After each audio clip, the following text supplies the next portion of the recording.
Good morning and welcome back to another episode of Around the Indoor Football World, where we always discuss the IFL, NAL, AF1, AAL, TAL. At this point, there's a lot of those ALs out there.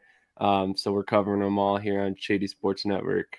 Tune in every Saturday, 8 a.m. Eastern, right here, and you'll get all the latest news in the indoor football world.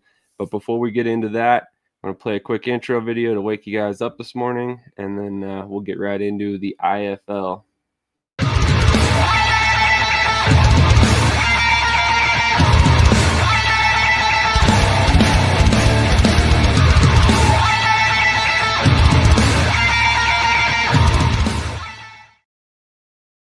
All right, so there was a couple different moves this week that came out from the IFL that I thought were fairly big moves that we should get to. But before we get to that, how are you guys doing this morning? TJ, how's your week going so far, man? It's going pretty good. Getting excited / nervous. I'm a big Pitt fan, so going for the upset against Notre Dame later. Very nice, very nice. That should be a good game. Krish, how are you doing, man? I know I haven't been on the show for like a week or two, so how have you been, man? I'm doing good. No, excited. We finally got our schedule out, so definitely excited to watch the boys, play this year for sure. Definitely. A few little nuggets on that schedule that we'll get to here shortly that I feel like even some of them flew underneath my radar when I initially looked at it. But I think after you look at the schedule itself and kind of really dive into it, there's a couple of things that are really interesting on that as well. So we'll definitely be talking about that today. But to get into the first order of business, there were a couple of moves that came out of Vegas this week that I thought were pretty significant. And we'll go to TJ first on his opinions for this ones. But recently it had come out that the Lorenzo Hernandez, the man on the left there, or sorry, right, had been released by Minnesota after signing there and receiving a signing bonus for all intents and purposes. But he has since returned to the Vegas Nighthawks for the 2026 season. And then the man on the left there, Clifton Duck, who was previously with the San Antonio Gunslingers, spent some time in the European League of Football the rest to close out the year. Now signs with Vegas as well. So, TJ, what do you think about the Champs loading up? They're bringing back guys that were very key. They're bringing in new free agents that are high level, talented players. How do you think this fares for 2026 so far? I think it's looking solid for him. I mean, they bring back Lorenzo Hernandez, who basically is the all-time leader for the team in a lot of major defensive stats. He's been there for a number of years. Obviously, their last year for the championship. So, bringing him back, you're bringing back a key piece of that championship team. And then, you go on the other side, and now, you get another key piece on defense. I mean, they're stacking up there. Coach Davis, man, he's not sleeping. He may not have wanted to admit on our show, but they are most certainly planning on going for a repeat, in my opinion. And right now, their roster is looking pretty good as it's starting to stack up now. Definitely. It seems that the further we get along in the season, it just gets better and better. A lot of very talented veterans on the roster. Krish, I know you've got all the thoughts about both of these moves, so I'm curious to hear what you have to say. And also, I know you wanted to talk about the comments from Mr. Hernandez's man. I butchered that terribly. Lorenzo's father, Mike Hernandez, on Twitter. Yeah, so I'll start with kind of the significance of these two moves. They're both smart. Uh, Obviously you look at the DB room they have in Vegas. They got guys like Jesse Johnson, Anthony Sal, Fred Flavors, all rookies, right, to the indoor game. And so now you got Clinton Duck and Trayvon Jones from 2 years with Vegas. He played at University of Minnesota. He's coming back. So you got that veteran presence that can kind of mentor the younger rookie defensive core. So I'm really impressed with how Coach Davis is kind of assembling this DB room. If you look at that D line, right now, in my opinion, that D line is the best in the league on paper. Them in Tulsa. It's I don't know how you're going to be able to run on that D-line. Dominant up front. They got Adam Plant coming back, Lonzo, Jamon Williams. Just I can go on and on. I'm missing some guys too. Oh, they got Cedric Wilcott as well. Like that D-line is looking really good. So that defense is going to be like that defense finished top 5 in the IFL last year. They're taking it up a notch, in my opinion, this year. So it's what a move. In terms of the comments made by Lonzo's father, Michael Hernandez. So Minnesota, right? We'll get to this later. They went ahead. So this is Mike. He's Lonzo's father. Um, Before I start this, Lonzo played for us in 2022. So I know the type of guy he is. I know I met his father multiple times.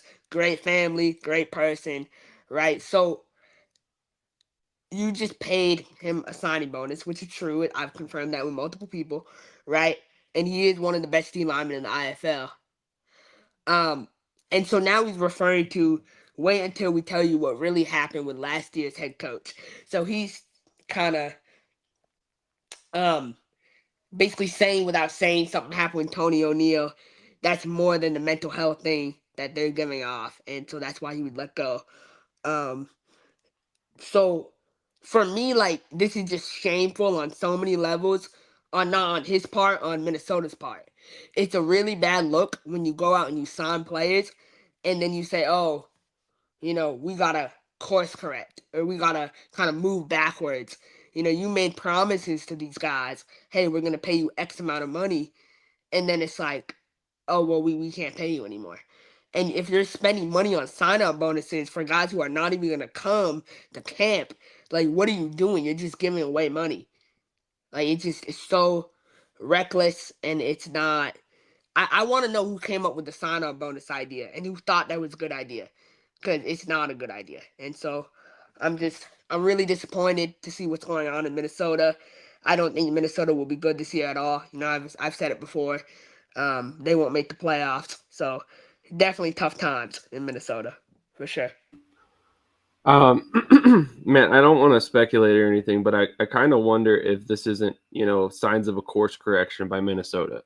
They maybe were not aware in the front office of how much, the recruiting process was costing them at that point. So I wonder if a lot of this was kind of like sticker shock when they found out just how much had been promised to some of these guys, and they ultimately decided they had to fix some of these situations before we ever got to the season. Now, granted, that's completely speculation on my part. I don't have any sort of insider information with Minnesota or anything like that. Now, it's just a thought, on my front, that could be a factor as to why we see, maybe that's part of the reason why Tony's no longer there.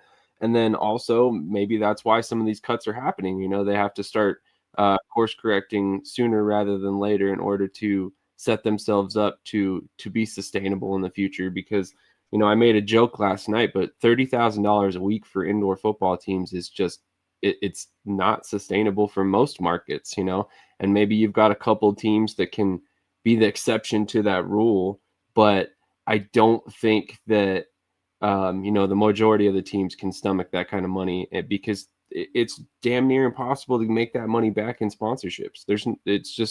It's damn near impossible. So I want to add one thing too. I was told by multiple people that they were told by Minnesota brass that these two players were released because they asked the owner for extra money. One asked the owner to pay for their phone bill. I know Lonzo. Lonzo would never ask for that, so that's a lie in my opinion. So it's just when I hear stuff like that, like accountability goes a far way. When you can say, okay, hey, we promised too much, we made a mistake, like that goes a long way. But if you're gonna go around and do the other way, like that doesn't go over well at all with me. And so I'm like you said, they're course correcting. I'm glad that they're doing this before camp. In a way, I'm not happy they're doing this, but I'm happy they're doing this before camp because they realize, oh, we spent too much money. But who, I guess, obviously Coach O'Neal. Now we can speculate maybe why, they parted ways or whatever. But the new level of this is who else is involved in offering these players more money. Like, did the owner Jake say, okay, yeah, nah, you can offer this amount of money, and then turn around and say, no, we're not paying? Because it looks so bad. Like, there has to be one more person involved with this, and they need to be held accountable and let go from the organization. So that's my 2 cents on it. I would imagine there's probably more than one person involved. If you get right down to it, typically these staffs work in unison when it comes to the recruiting process. So, And I saw something funny from Darren Clark, Coach Speedy on Facebook. He said, players, if you're signed with a team, don't send film. We're not interested in looking at it. Remain loyal. Does he forget that half of Minnesota's roster was previously signed with other teams? They just signed 2 players who were signed with the IFL. Like Andre Williams and one other guy. Like, what are we doing, man? Like, don't turn around and say, oh, don't send your film. No, you're looking to sign players off of other people's rosters. So don't play that game. Like, it's so so slimy, man. So slimy. I can't. Yeah, Krish feels pretty strongly about that. I do. Don't want to look at film. Okay, so we're going to circle back to the IFL topics after we have on our first guest of this morning, Mr. Coach Alvin Agee. He is the head coach of the Tri-City Rivergators. He is also the man responsible for a very interesting pro day circuit that I really wanted to talk about. Coach, how are you doing this morning? Pretty good. And yourself? Doing great. Thank you so much for joining us.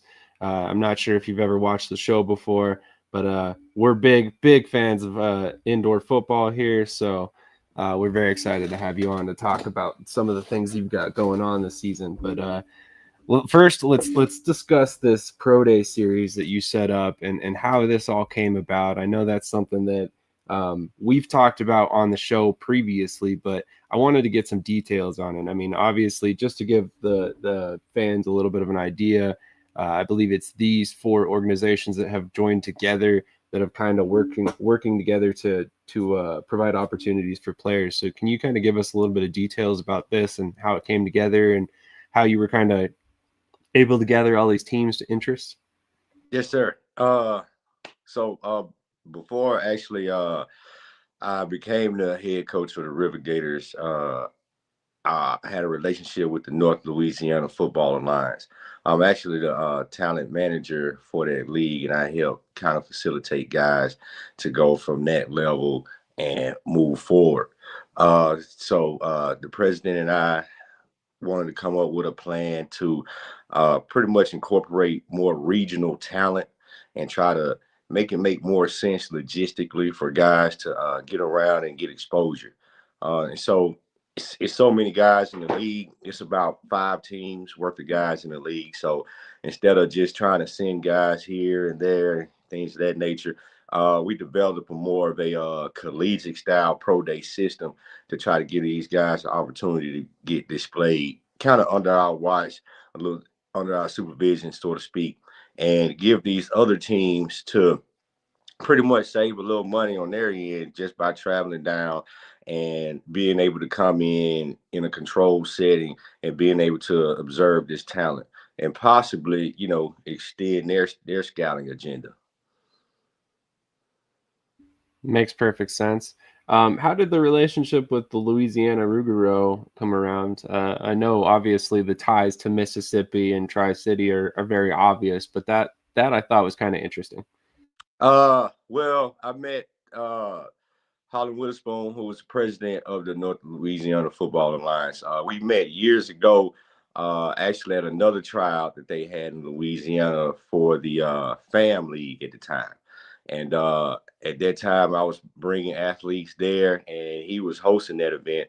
And so we kind of exchanged information and kind of went from there. I've helped a couple of his guys find opportunities in different areas as far as like Mississippi Raiders before they became the Wolfpack. I helped guys move move throughout their system, and so that kind of helped establish a relationship with that. So, yes, sir.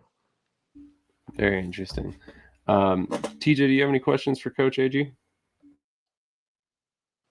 Yeah, what specifically, in terms of the pro day, what should players prepare for? What should they really get ready for? Give us an in-depth look a little bit on what the trial process will, or the pro day process will be. Okay, well, this first year, we're incorporated what you call a free assessment. So the free assessment, that's going to include the guys that come in. You can get your 40 time measure, your 5, 10, 5, basically the basic combine drills that you would see in any average combine. Along with that, we try to add an agility circuit. Therefore, that gives the teams a chance to see the guys move around, different various cones drills, just in a general setting. The reason why I kind of made that aspect of the program free is because, a lot. Yep. Give us just a second. We'll see if we can get Coach Agee back. But in the meantime, we're going to run a quick commercial break, and we'll be right back.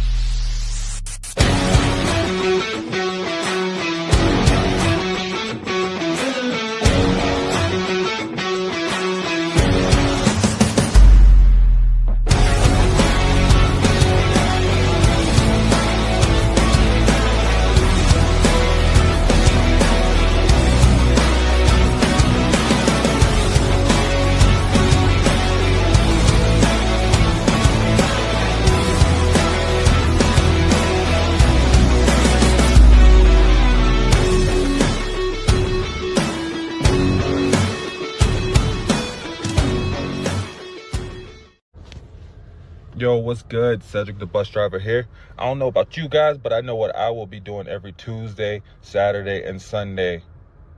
And Thursday nights too. I'll be over at Shady Sports Network, so catch up with me. Holla at your boy.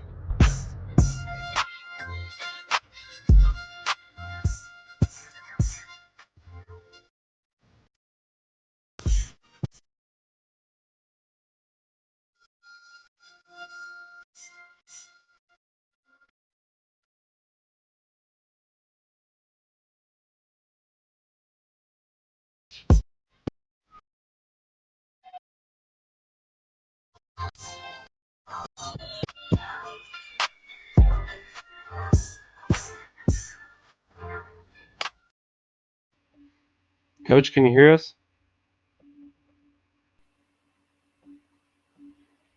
All right. I'm not sure what happened. It seems like we're having some internet issues on Coach's side. So I guess we can jump back into the IFL talk until we can get him figured out.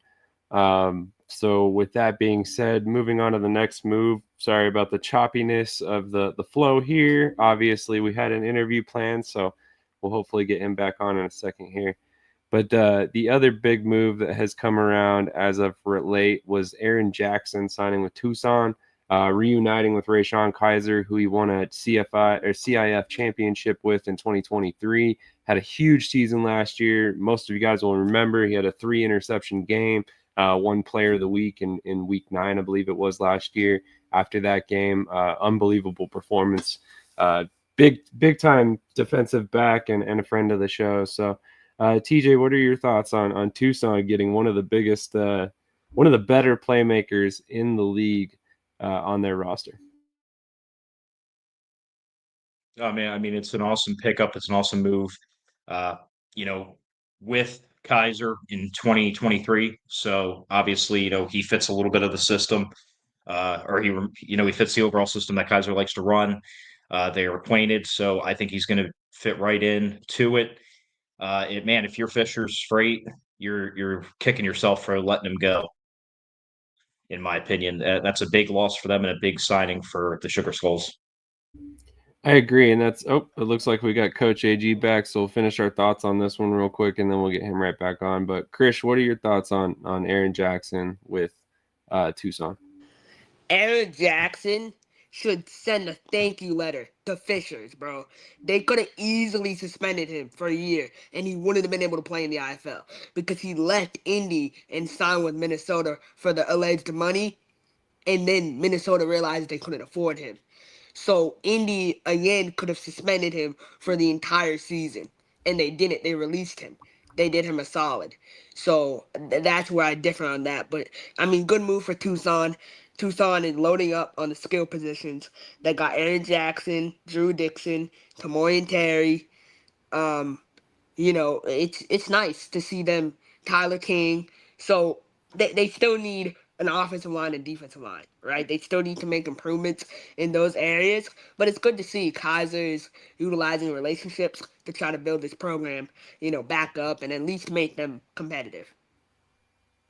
Absolutely. It was another Minnesota player was released.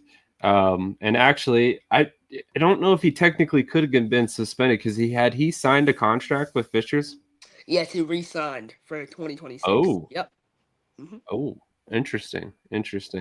All right, well, we got Coach Agee back, so we'll get him back on, go back into the interview with him. Can you hear us now, Coach? Yes, sir. Perfect. Okay, perfect. Sorry about that. I'm not quite sure what happened there, but we'll get back into it. So what were you saying before you blanked out? I think he asked me what to expect from the event. So it's pretty much going to be. I really don't want to say an average pro day, but it's going to be a very helpful tool to try to get these guys aligned to what these higher teams want to see.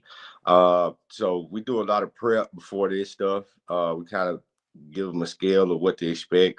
But pretty much the first wave of it is going to be 40-yard drills. 40-yard dash, shuttle drill, broad jump, things of that nature, and an agility circuit along with that. The second phase is going to include more position-specific drills. Anything that, quarterback, DBs, you kind of break off into an individual period at that point. But we're going to conclude the day with one-on-one competition and some different drills to try to, make it fun, put them in a fun atmosphere. We plan on try to make it very competitive. So, and then at the end, we're going to open up the floor for the teams to come in and interview these guys in a controlled setting. That's awesome. I mean, that I will say that it's a unique twist on some of the stuff that has been done by, some of these showcases and stuff. Not only are you having professional teams there on site, multiple teams at that, but the interview circuit seems very interesting to me, giving the players an opportunity to not only kind of develop those relationships with coaches, but stand out in a different way, not just athletically, because sometimes that's the difference between, one guy or another getting signed. So Yes, sir. on another note, let's talk about your role with the Tri-City Rivergators a little bit. When did you come into contact with them, and when did you officially become the head coach for Tri-City? Officially became the head coach about a year ago around this time. Before that, they were in Albany, and I actually took about 6 of my guys that I had trained and kind of trained and developed, took those guys when they were the Albany Rivergators down there. And so with that event, I was able to establish a relationship with that team. And but unfortunately, the league didn't work out as expected, as intended. So we just continued to keep in touch and develop a relationship. Some of my guys still kept in contact with Mr. Glenn and their staff. And so once they had another event, we packed up and we rolled back down there and try to feed my guys. Well, the guys that made sense for that team logistically, we took those guys down there to get an opportunity. After that, there was some conversations and they invited me to come in and be the head coach. That's awesome. There's a question here by Caleb in the chat.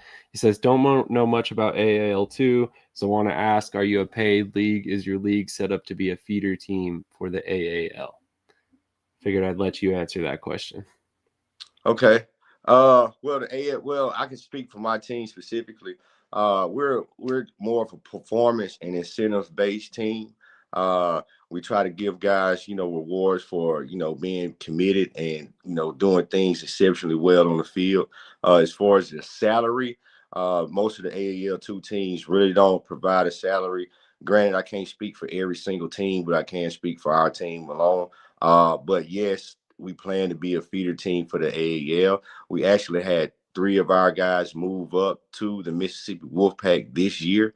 And that's part of the relationship Eddie and I kind of, established amongst ourselves. And, I brought them in with this event just to help, facilitate some of these teams, because it's not all about, wins and losses. Like, yes, we here for the wins. Yes, we here to, bring back championships to our own organizations. But at the end of the day, we have to provide opportunities for these guys no matter where they are. Absolutely. TJ, do you have any more questions for Coach? Oh yeah, just to kind of circle back quick to the pro day. Will there be already some kind of filming happening there, or should players bring, some form of basically a cameraman with them for film from the event? Oh, I'm glad you asked. We actually have GOAT Media coming in, and we're actually making a release this week. So pretty much we have GOAT Media there out of Mississippi, Jackson, Mississippi right now. They're going to be coming in and providing video packages for each individual player. So each individual player will be able to have every piece of information that recorded. They'll have their 40 recorded. They'll have their broad jump recorded. Every single drill, every group drill, even try to get some clips from their interviews and put it into their video package. The video package will be individually for sale, but yes, we will be providing that for the athletes. If the athletes choose not to purchase the video package, we're still going to let them leave with documents of their times and things of that nature. Gotcha. Makes sense. So does the showcase itself, or sorry, the pro day itself cost the athletes money to enter? Yes and no. You can get a free assessment and come in and get a free assessment. You can register for that on coachag.com. The free assessment does include the 40-yard sprint, the shuttle drill, the broad jump, and an agility circuit. So you can literally come in for free and get documented times and be on display in front of these teams for free. Now, you won't get the full-fledged individual drills and things of that nature, but you will have an opportunity to get seen no matter what. So if you're a local guy in Louisiana, I feel like this is an opportunity that you really can't miss, because whether you're coming off the couch or whether you experienced, you have an opportunity to play for the North Louisiana Football Alliance. You have a chance to play for the Tri-City Rivergators, the Mississippi Wolfpack, or the Shreveport Rougarou. And we kind of did that for a reason, because we all know that it's levels to life. So everybody's not ready for every level, but we have an extensive amount of levels out here that, you can have an opportunity. No matter if you're ready, not ready, kind of ready, you can come out and get seen. I love it. I love it. And honestly, I think if you continue to do this in future years, there's only going to be more and more teams that are wanting to be a part of this. Especially down in that southeastern region, like a Columbus makes a lot of sense. Maybe some of the teams in Florida decide to jump in there. So, I'm very intrigued to see how this thing goes for you in the future, and hopefully, a lot of players get signed out of there, and it only continues to grow for you guys. I'm excited about it for sure. When exactly does it take place? I know it's coming up pretty quick, right? Yes, sir. December 13th is going to be at Freedom Fields in Bossier City, Louisiana. December 13th. We're going to crank it up around about 2:00. Anybody's welcome to be there. It's an open event. The campus is actually connected to First Bossier Baptist Church, so it's in a great setting, great environment, very clean environment, family friendly. So everybody, please come out and support your athlete. If these guys don't want to come out, just let them know that we have opportunities, and it's a free opportunity. It's a free opportunity, and you will be surprised how many guys will turn down a free opportunity to get seen. And and I just want to just emphasize that This is not one of those events to where, we just want to come out here and just make money from this and all this kind of stuff. Most of the time we take the, proceeds from these events and put it right back into the athletes. So, but I just want to be able to have these guys come in and have at least an opportunity to be seen. Makes perfect sense. Similar to the vein of the AAL too, right? I mean, you guys are providing opportunities with the AAL too to move guys up. And as you mentioned, you've had multiple players sign with Mississippi, and I think a couple that have sprinkled throughout the other teams in multiple leagues. So, talk to me a little bit about some of the players you guys have been able to elevate to professional leagues over the past season or so. Okay, well, this past season, we actually had Jason Hall. He moved up. Another one of our players, Michael Lee. They actually moved up. Michael Lee is more of a veteran guy that's been around in indoor football for a while.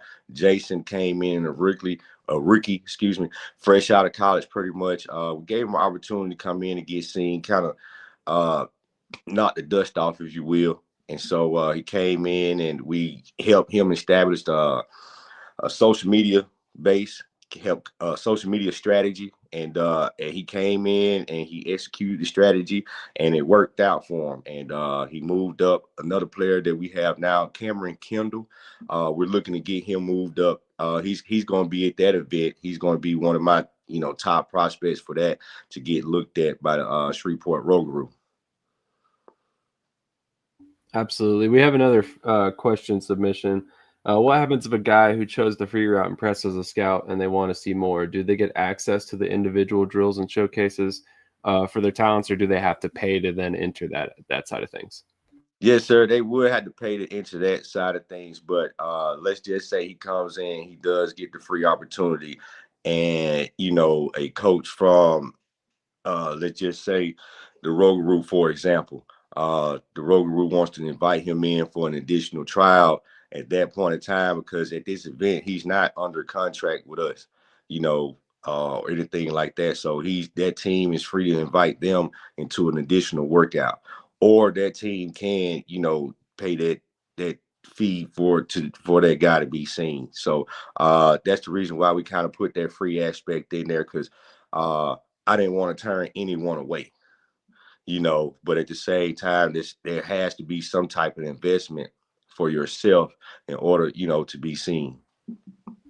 Completely fair. I mean, at the end of the day, these events cost some sort of money for you to run, I'm sure. So, there's got to be some way for you to recoup the costs and make it all work for everybody involved. So, I definitely think this is a great opportunity. And I think in a situation like that, like you said, there's nothing stopping that team from inviting the guy to work out after the event or something like that. So, honestly, it's still a great opportunity to get seen. Do you have a list of players that have signed up anywhere, or is this kind of just, given that it's more of an open enrollment, is there not like a living, breathing list of players?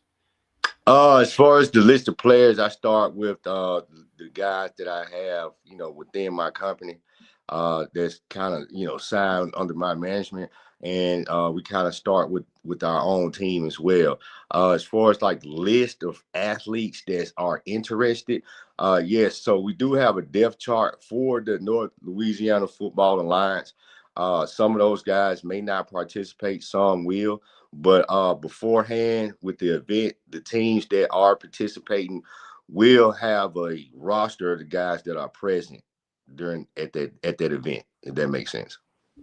Gotcha. And now other teams that might be interested in the results but can't necessarily be on site, would they be able to, get that documentation from the event, and how would they go about doing that if that's the case? Yes, sir. They just have to reach out to me, coachag.com. Simply go in, subscribe, leave an email. Put your email in and get on the email list, or you can just email me directly, train@coachag.com. Any social media handles, reach out to Tri-City.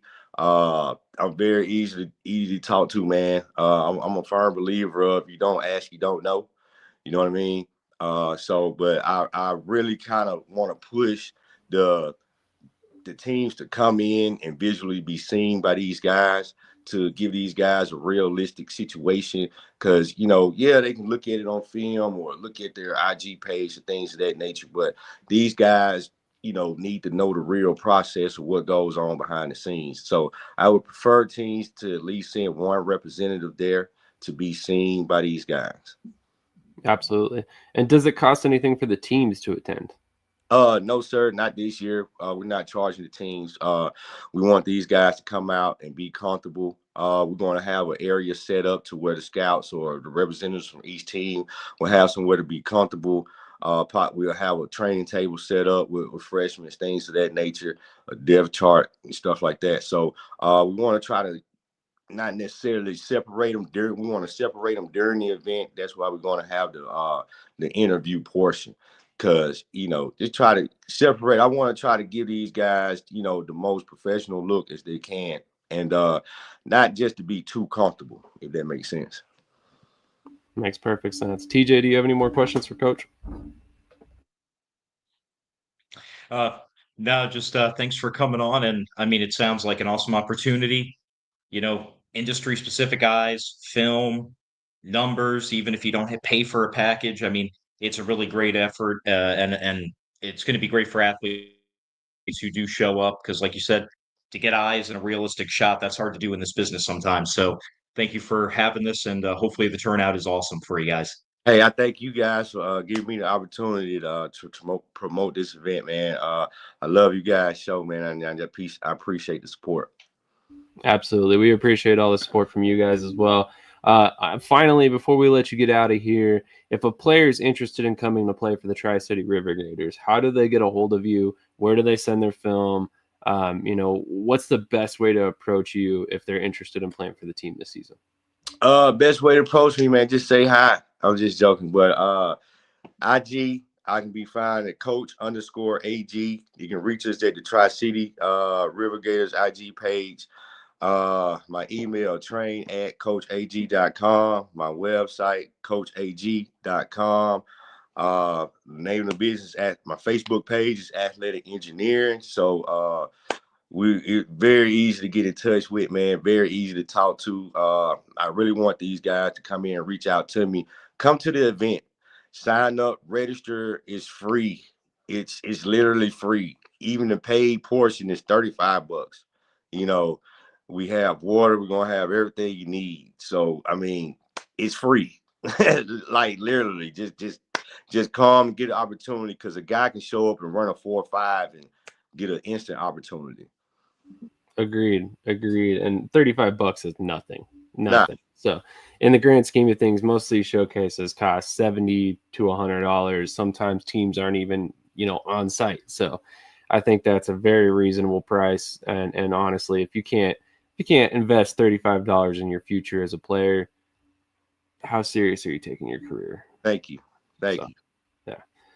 Coach, thank you so much for your time this morning. Really appreciate you coming on to discuss that the team as well. And we wish you nothing but success, this upcoming season. I'm sure we'll be seeing a lot more of you on the AAL2 show series this year. So if you guys are watching this and you want to learn more about the AAL2, we're very involved in the AAL2 coverage, AAL coverage this season. So we'll be having a whole lineup of shows covering all the teams in the AAL2. And you'll see, I'm sure, plenty of Coach Agee on there as well. So, Coach, thank you so much for your time. Have a great rest of your afternoon, and best of luck with your event and everything else going on in 2026. Thank you, guys. Appreciate it. Absolutely. We're going to hit a quick commercial break, and then we'll be right back to discuss the rest of the IFL news. And we got hopefully another special guest coming up here very soon.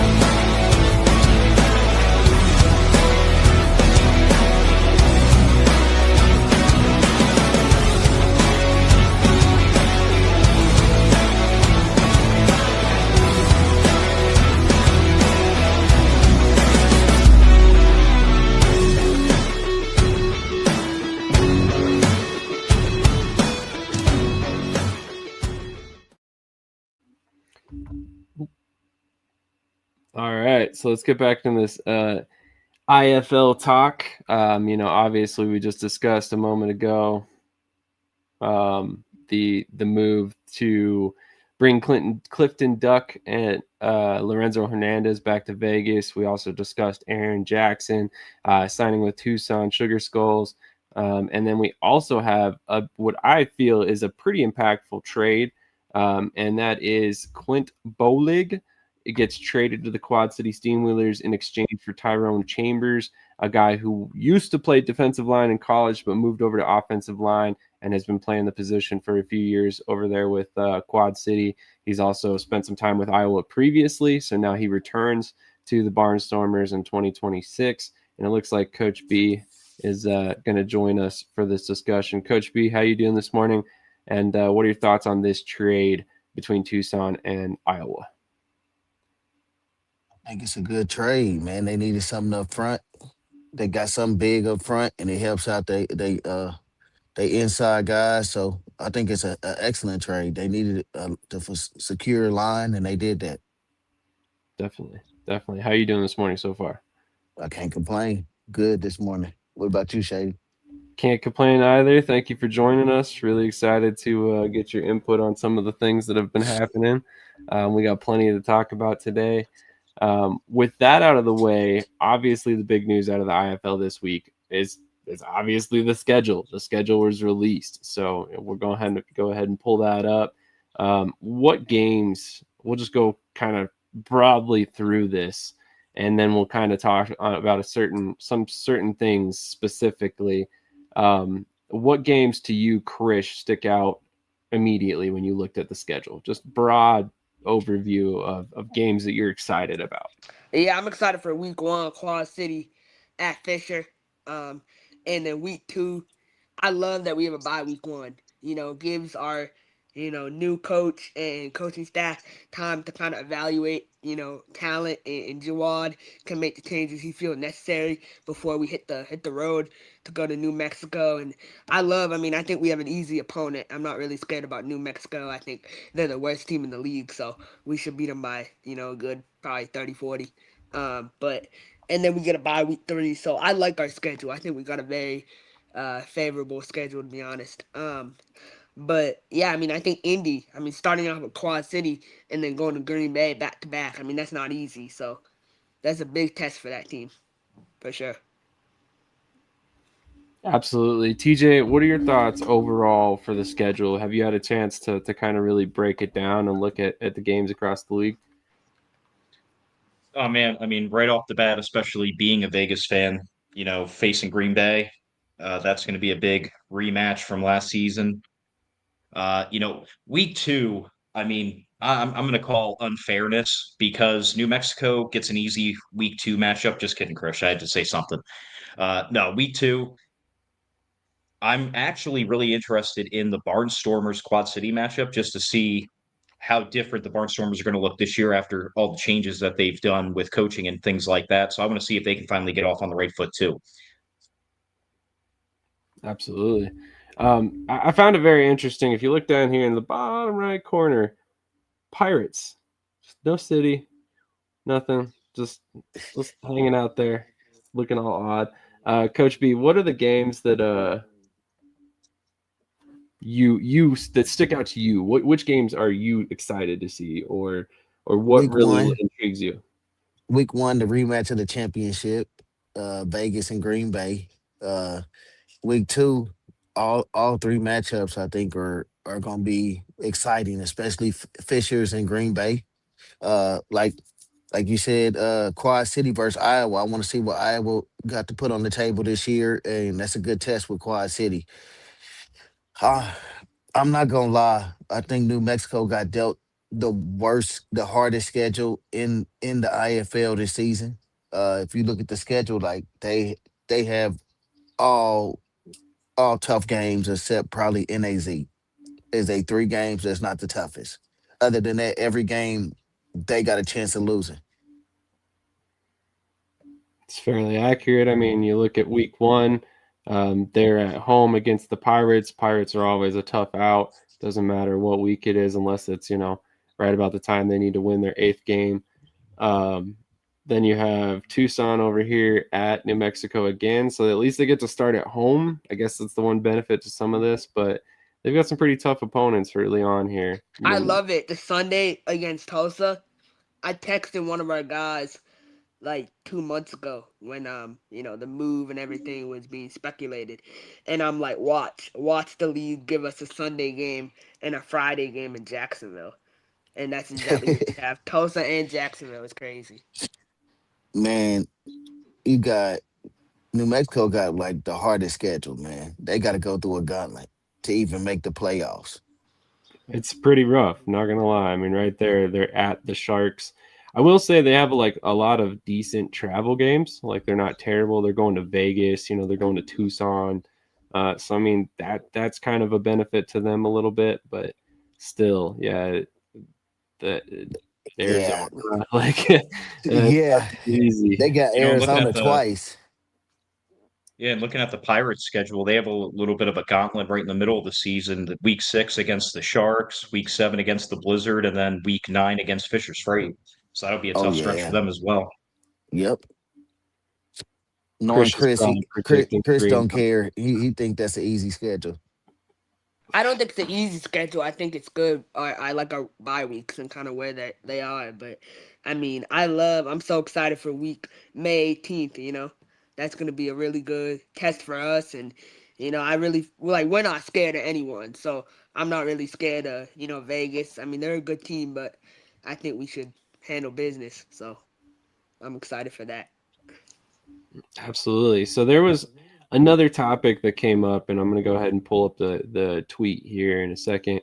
But basically, there were some notes made by a few people on Twitter after this schedule was released that there are some games that are listed as verse. So, that may not sound like a big deal, but you look at all these games at Tulsa Oilers, at Northern Arizona Wranglers, at Vegas Nighthawks.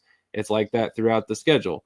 And then there's just a handful of games that sit out there that just say verse between the two teams. So some speculation immediately started popping up on what this could mean for the league, what this could mean for the teams that are playing these games.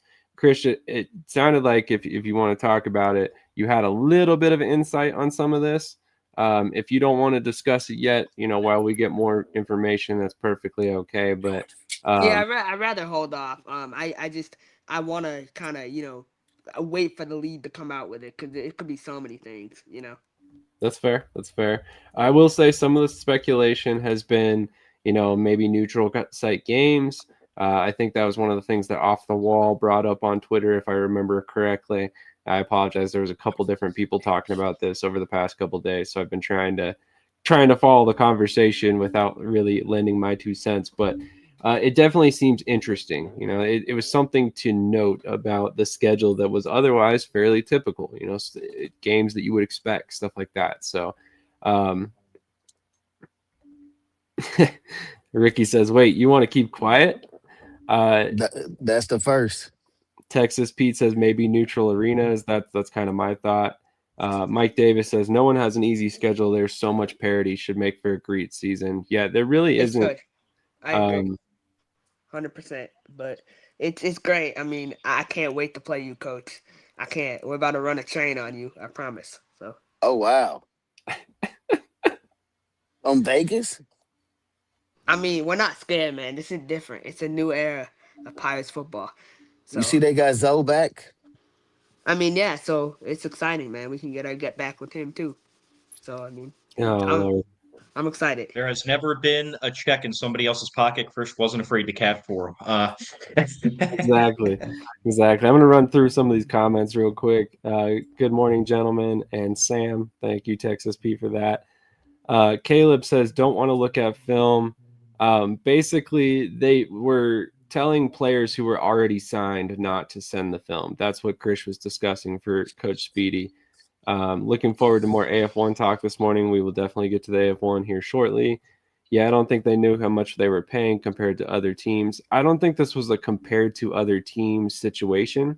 I think it was just, holy cow, we are paying way too much money out the door. It's time for us to fix some of this stuff. As always, remember, hit the like button. If you haven't done so already, jump over to YouTube, subscribe. We're like 9 subscribers away from 3,000. Would love to hit that number by the end of the day if we can make it happen. No, but I I, do want to add too, like, as much as crap as I talk, like, for us, it's like it all depends on who we have at quarterback. You know, like we need to go out and sign a QB that I was thinking about this last night, like, and I'm gonna ask you all this too. Can you win an IFL championship without having a top 5 quarterback in the league? it Yes. it, dep- depends. yeah, it depends on if you got a hell of an offensive coordinator and someone who knows how to game plan and manage that quarterback well. System fit too, for sure. Like Hmm. if you're going to bring in a certain quarterback and he just happens to fit your system really well, like a good example in my mind is Vincent Espinosa. We see him play. Sorry, Vincent, if you're watching, terrible with some teams, and then in other offenses he looks great. So I think that's just a perfect example of when the system fits you well and caters to your skill Yeah. sets. I It want can. to see how he does in Washington this year. Mike Davis says no. I mean, it's easy. I mean, he has an MVP. I mean, for me, Jaden Delore is winning MVP this year. To be honest, I just think he's. Yeah. Yeah, but Vegas was a couple year build, man. That wasn't like he just went out and cherry picked. And, No, and, but and you got to be a hell of a recruiter too, because you can find a Hmm. GM that nobody else found. And if you got the right QB coach, you could develop a QB. But in You the know what I mean? IFL, like, do gems, when you say gems, like, okay, so you think Northern Arizona, they signed Caleb Barker. Caleb Barker was all conference D1 quarterback. You know what I mean? Like, so it's, I think gems at every level are different. And I think you still need a high level. Like, I'm not saying you need a D1 guy per se. We see plenty of D2 guys do great in the IFL, but a high level D2 or You can get D3, it. like, You can get an NAIA QB long as you got the right coach to know what yeah, I he's agree. doing and make him right. But they have to dominate their level of competition either way. Like, yeah, you can win with you also had a Pac-12 All-American. You know, you had one of the best. I mean, when Jaden Delore was a freshman, he was easily one of the best freshman quarterbacks in the country. I mean, it's just it's about the level. You know, how much they dominate the level they play at, in my opinion. So I'd yeah, agree with that to a certain extent. Yeah. Cameron Dukes, anyone? Lindsey Wilson. I mean, he was not exactly bound to be a star. He went to Vegas, and Vegas was able to develop him into what he is today, and he's in the CFL because of it. So, Mike Davis, I think, has had an incredible run. Not to talk him up, but of quarterbacks in Vegas, right? You look back, Cameron Dukes, Jerome Johnson. I think they had Jorge Reyna there for a little bit. Jaden Delore this past season. Shoot, the guys he cut, James Cahoon, went out and started for other teams. So, I would say anybody who Vegas is interested in a quarterback, it's probably a pretty talented player, and they feel they can win with them. yeah, the new guy that got Darius, I'm gonna butcher his last Darius name. Parantes, Exactly. Like from great Richmond, I quarterback. mean, he's next up for. I think he's gonna be a star in the IFL. Honestly, once he gets released, he's really good. I like him a lot. 100% agree. Definitely think he's going to be a great player. Yeah, and honestly, he could be a guy who could see the field sooner rather than later. Jaden Delores, I'm sure, on the UFL radar, if not the CFL radar as well. So I'm sure he'll be getting some outdoor interest at some point this season. So, any other final thoughts on the IFL before we move on to other topics? I'm just excited about it, man. The more I look at the schedule, it's like, I mean, I know it's every year. You have a lot of good matchups on paper before everything starts and kind of unravels. But man, there's just there's literally not a can miss game on the schedule, in my opinion. It's gonna be a fun season next year. I just am. I'm excited for us, and obviously a new journey, and where we end up on Monday. But obviously we play 7 home games, 4 Sundays, 1 Monday, and 2 on Saturdays. But so interesting dates there. You would think the arena. Wow. Yeah, I think the arena that we might be choosing might be overpopulated, or not overpopulated, but kind of like a popular arena. But for me, I'm just like, this schedule reaffirms why this league is number one in the country. Just you look at the teams. I mean, I was talking to one of our players too this week, and I was like, look at the quarterbacks in the East, man. I mean, you got Cahoon in Jacksonville. You got freaking Josh Jones and Tulsa. Not even talking about TJ when he comes back. You got, Max. Green Bay losing Max Myler. Like they're going with a more younger model with the team, right? Then you look at Indy with Felix Harper. If you gave me a crystal ball, I'm telling you right now, Felix Harper might win Offensive Player of the Year. With that receiving core Mm, and that line, absolutely, Coach B. With that, great O line, they great they receiving. they got to prove to me after last year the way they started and then the way they ended. They got to prove to me that they legit. Right, but it's a build. They're building. They built last year. They built. They ended they started 2-9. They finished 7-9. They built it over time. They finished last year hot into where look at Keontae, right? Their defense coordinator. He's building. Now he has a full year of play calling under his belt. He can go in next year and be more successful. And so I think Indy and Felix Harper might win Offensive Player of the Year. And then, Quad City with Daquan. How long has he been so good? So Yeah. there's so much parity in the East, so much.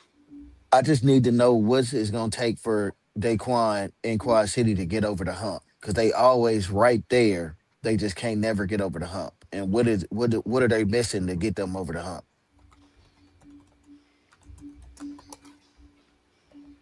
Fair points for sure. I want to see what Um, they do at kicker. Losing Kyle Kaplan, right, like that. Obviously him going to Nashville. Like, how do they replace him? Because he was at times. Kyle Kaplan won and lost games for Quad City. He had a huge impact on winning and losing for them. Absolutely. Absolutely, and we'll definitely discuss a little bit more about the Nashville moves here in a second. But we're going to hit another quick commercial break. We'll transition over to AF1, see if we can't get our next guest on. It looks like he is not answering currently, so we will see what happens there. But in the meantime, one more commercial from your favorite AAL team.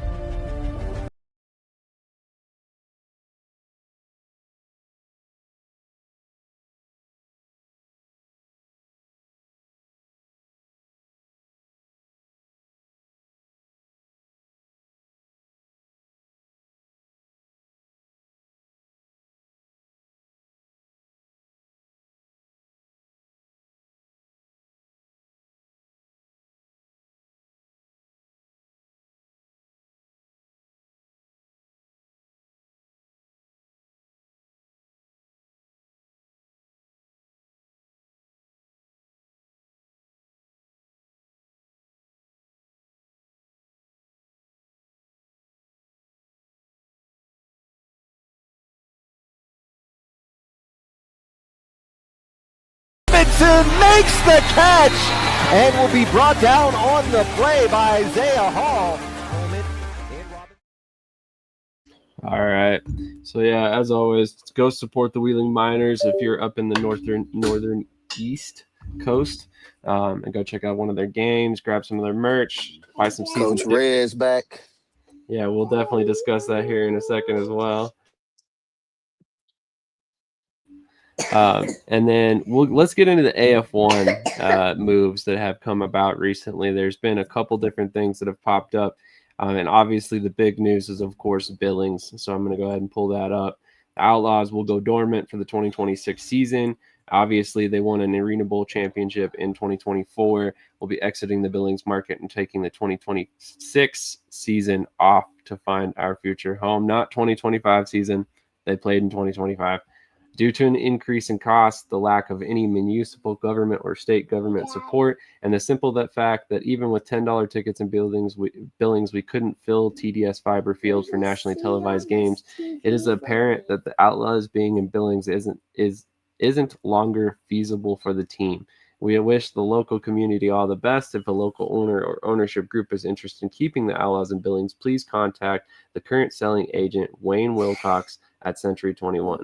Thank you again for the memories. Billings, go Outlaws. So obviously wanted to get all your guys' thoughts on this one. We're going to go to TJ first. He's the resident Outlaws fan. What are your thoughts on this news? I feel like we all knew it was coming. They weren't signing any players. There hadn't been a coach announcement, but it really doesn't hit until it hits. So what are your thoughts on this one? Yeah, it was kind of becoming kind of obvious when no real news was happening. Everybody knew that they were laying low, trying to sell the team, everything else. So it wasn't a surprise. I feel like, and I'm not trying to cause any rifts, but I feel like along with this letter, they could have played that one dance club song "Shots" because everywhere I look on here, there's a shot fired, there's a shot, there's a shot. It's just it feels a little detrimental the way they worded it. I mean, obviously it was probably intentional, but it just feels like you're just like, excuse the French, but just shitting on Billings and the entire fan base. Like, the fact that we couldn't even fill the arena with $10 tickets, lack of any municipal or state government support. It just sounds like pure saltiness. It really does. It's, in my opinion, it's not a good look. And I mean, at this point, you would need new ownership to possibly even entertain the thought of keeping him in Billings because you probably just pissed off a lot of people in the area with this release and basically just constant jabbing. Yeah, it's been a very contentious relationship between the Outlaws ownership group, um, primarily Stephen Titus. Obviously he's one of the sole owners of the team. So um, between him and the city of Billings, the arena, the city of Billings, the support they've gotten from Billings has been very vocal that it wasn't enough, and he wasn't happy with it. But Coach B, what are your thoughts on the Outlaws going dormant and the way this is worded? I've kind of figured it was coming. I had got a birdie a few weeks ago that Steve Titus has been in Asia for the last month. So when you're out of the country, I don't think you really worried about fielding the team, and it is kind of a blow to Billings. But then it's you got to look at it from his standpoint too. $10 tickets and you can't even fill up an arena. No matter how much you complain, Billings, about how bad the ownership is, $10 tickets, and you still didn't fill up the arena, it's kind of on the city too. Like the city got to start supporting the sports and quit complaining about everything. You got guys. I see posts all the time about how arena football tickets are so high, where you'll go to a soccer or hockey game and pay 10 times the ticket price and it be sold out.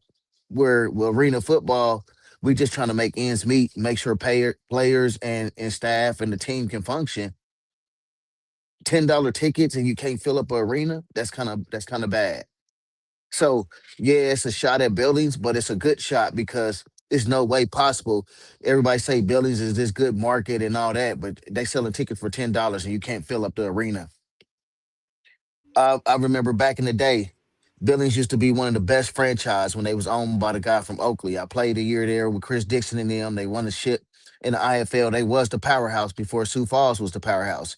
It's never been a problem filling up any arena in Billings.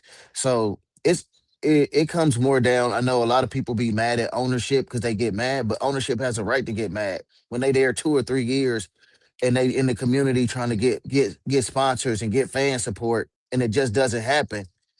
We got to look at the city now.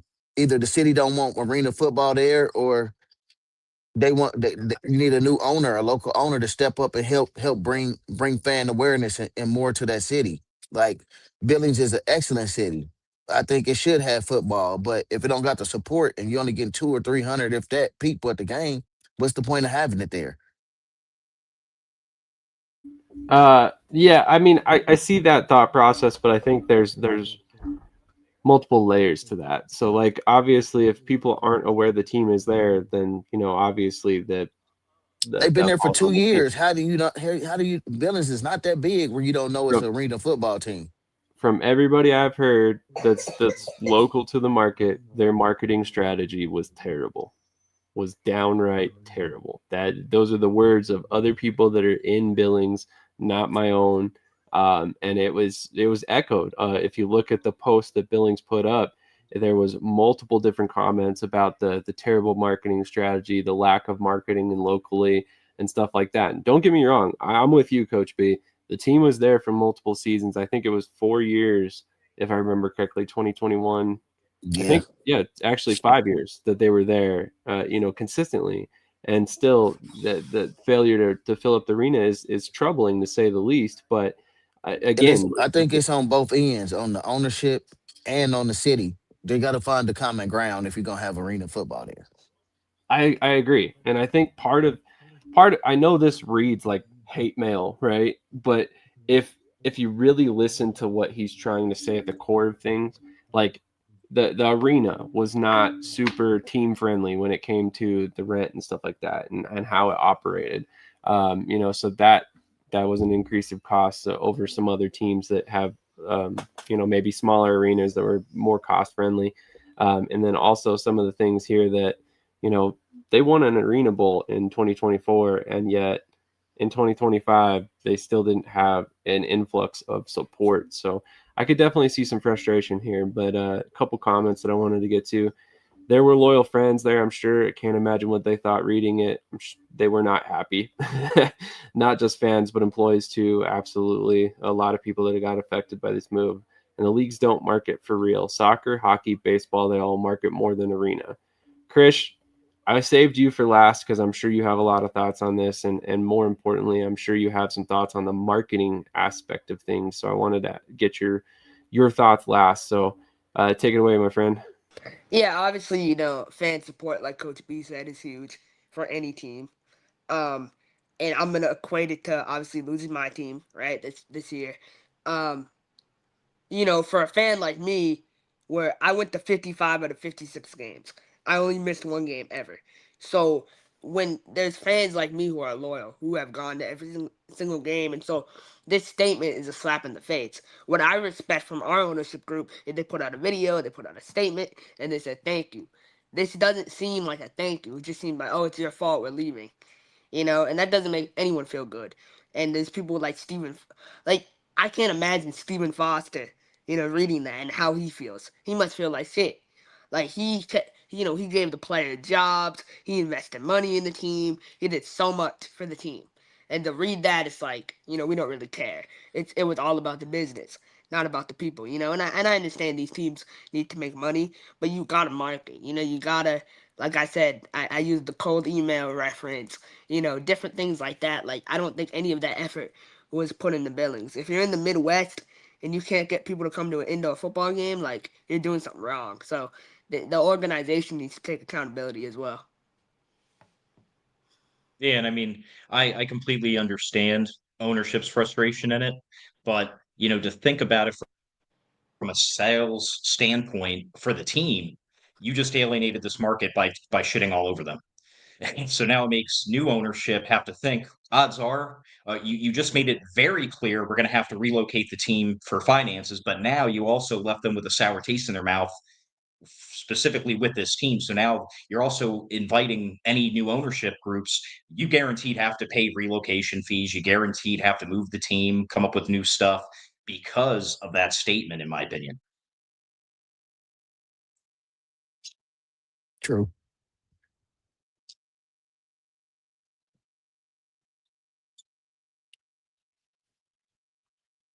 Sorry about that. Struggling with my audio here. Yeah, no, I completely agree, and I think that's one of the big things that is not great here, right? If anybody's ever going to salvage that Outlaws, this statement is going to burn into the fans' memories and be a contentious thing for as long as they're named the Outlaws, right? So, and that's too bad because there's a lot of history there. So, yeah, it's just crazy. I remember. Don't you remember at one point Steven Titus said he has enough money to operate the team without sponsors. So when people say that, you bite yourself in the foot when you say stuff like that because now you ain't got the sponsors or the fan support you want, and you closing up shop. But you've been the main advocate, like, oh, I can still run my team without sponsors and all that. Yeah, and I I can definitely see that understand. being, yeah, because he was trying to show the fans at that point, hey, I'm committed to this. But, at a certain point, want and ability, are you going to keep feeding into a bleeding thing, or are you just going to cut your losses after a certain amount of time? But at the end of the day, he's one of the owners of the league. So at the end of the day, you find every possible way for that market to work because you're still an owner of the league and the owner of the team. Absolutely. Yeah, nope. Yeah, I mean, hey, he could always pop up with a new team, you never know. I think it's highly likely we haven't seen the last of Steven Titus as an owner in arena football. So, I definitely think anybody who's ruling out his return in the future is kind of looking at the short term and not looking at the long term. I think that if we're being honest here, the relationship was broken, and there wasn't going to be any sort of amicable, um, you know, reunion between the Billings Outlaws under Steven Titus and the local market there. It just at that point the relationship was burnt. So I felt like it was a foregone conclusion that the Outlaws were either going to be sold or moved, and unfortunately, it looks like nobody was ponying up to buy them in time for this season. So, maybe we see a return of the Outlaws in the future under new ownership, but I doubt very highly that we see Steven Titus back in Billings with the Outlaws. So, I like CJ's comment because it makes perfect sense. Like at the end of the day, you got to keep moving. yeah. What fans, though? If the fans weren't showing up, why would they care if they leave? So, what bridge is being burned? If they're talking about a lack of marketing, then you can just restart with better marketing. Yeah, marketing is definitely part of it, but that's the thing. You've already burnt so many businesses that have supported that team and were not, not fond of the way they were treated or whatever at this point. So, and then there's also other factors like Ricky says here, workman's comp is the major reason why the Outlaws left under Parnell, and that was the dude that owned Oakley. He had money in the Yeah, bank. He wasn't hurting. So, I mean, but if he left, also Parnell left really after the arena got tore down by the arena and the hotel got messed up by the tornado. You got to realize we the only team in the IFL at the time he owned his own arena and his hotel. He didn't have to pay for housing. He didn't have to pay or leave rent arena rental fee or none of that. When that tornado hit, that messed everything up. It went into his pocket. So yeah, he went dormant for a minute. But I think Billings back in the day was one of the best setups you could ever have. They didn't have an arena cost, they didn't have hotel housing costs or none of that. that's a good way to run a team. Coach B sit in front of a house that looked just like my grandma's house, same light and everything. Had a double take. Coach B's hanging Um, out with your grandma. yeah, I might be over here Window at grandma's football. house. Winning wasn't the issue. The Outlaws were incredibly successful back in 08 to 11, where they won Yeah, 3 they was. championships. Yes, they And was. yeah, to be fair, it wasn't an issue this time either. They just won a championship in 2024. This past season in 2025 didn't go as planned, but previous seasons in the CIF they were very competitive. And here's a good question: does he still work for the league? Yes, he Yeah, does. he's He's he's part owners. yes, and that's exactly what I was going to say. He's still technically part owner of the league. To my understanding, when the league was formed, each team ownership group got a little piece of ownership in the league. And with that, Titus still owns that regardless of the status of his team, to my knowledge. So unless something's changed behind the scenes, I would imagine that, once again, that's another reason why he'll end up back at some point. With that Uh, being said, how does that work for Salina and Southwest since they did have a part ownership in the lead and they left? So what does that do with their ownership percentage? I don't know if it changes anything. Ricky says, my understanding is Parnell owns the Outlaws name still, and the previous ownership groups are paying to utilize it unless Titus purchased it recently.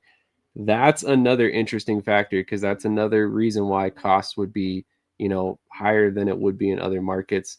If workman's comp is terrible, your arena options are fairly limited.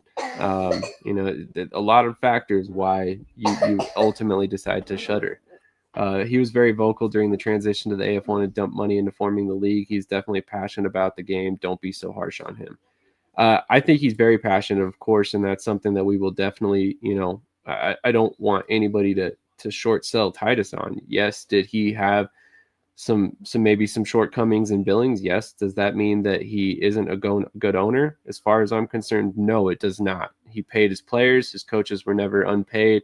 They were taken care of. Coach Cedric Walker does not work for that man for multiple years if he wasn't, taken care of properly. He had options to leave, obviously. So And if you we can look at argue a large part of the AF1 being here today is in part because of him. I agree. I agree wholeheartedly. And, I don't want to get into all the details because I don't know all the details, but I know it was, he was very instrumental in making sure the AFL finished in 2024 as well. So if we look at the past teams in Billings and now this, has Billings ever been a great market? Yes, '08 to 11, it was a great market. Honestly, it was. Always had a nice crowd in there and everything. Absolutely. Everyone knows if it wasn't for investors and visions of such owners, there would be no AF1. Is he going from hero to zero because he's being honest in this statement? I don't think that it's because he's being honest. It's the wording.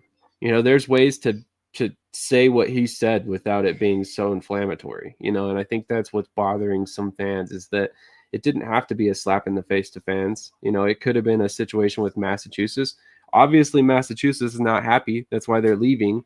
But they did a thank you to fans, even though the support was never what they had hoped, right? So I think Krish made a good point with that earlier. Billings has had a ton of teams in recent memory, so I feel like it's similar to Albany, where they've lost fan interest because the team will eventually leave again. It doesn't matter how good the team is. That's a great point as well. Titus is a lawyer and knows that, so his wording was very intentional. Yes, it definitely was. Maybe Titus will bring a team back to Mass for Krish. Man, keep those comments coming. You guys are rolling them in fast. I thought about that, like if a team wants to come back. But to be honest, man, like I was telling someone this, like I grew up around SEC guys. I grew up around Big 12 guys, Big 10 guys. Like for me, anything less is like not it for me, honestly. So I would still support, but I love supporting top tier talent. So So with you that saying if being they said, come back, they have low tier talent that comes with the team if they came back to Mass? No, I mean, but I like unless I want a certain number of SEC guys on the team.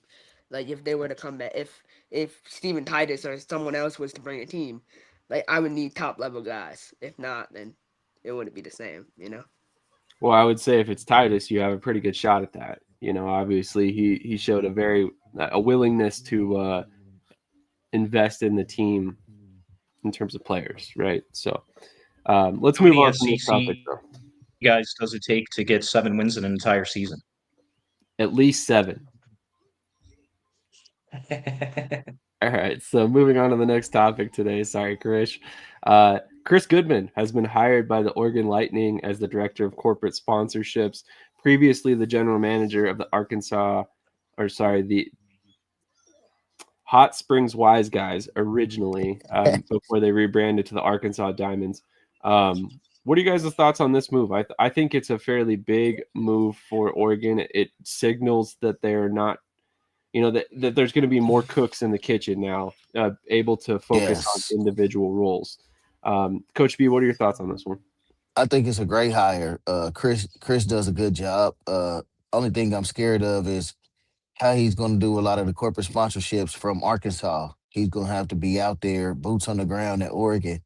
But it does help them and help Oregon be substantial in the AF1. I think they got a great guy who knows corporate sponsorships who can help them get marketing dollars in and help build that program financially on the back end up.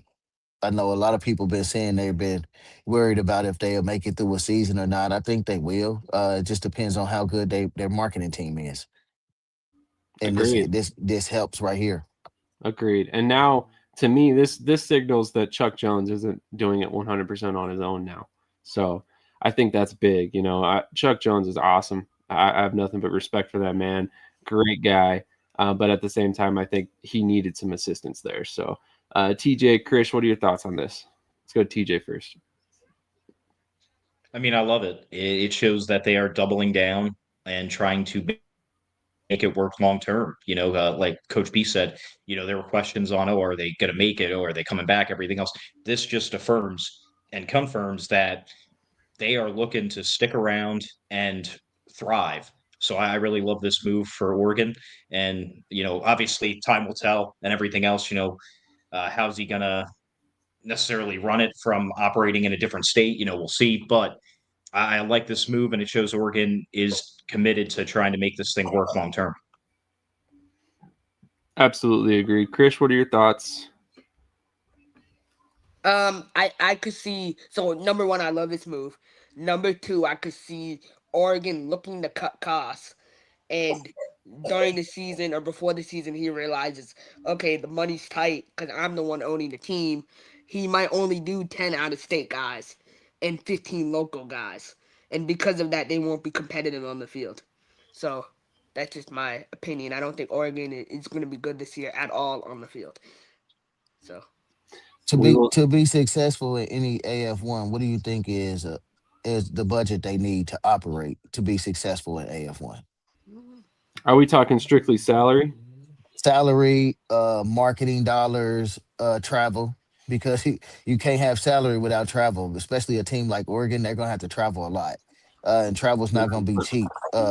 Only thing that I worry, like I tell Chris all the time, when you a one man show, like Chuck, he's the sole owner, he's the GM, and he's the head coach, so he has a lot on his plate. Like he's gonna have to rely on his coaching staff and his front office to help him out because he can't wear all those hats during the season.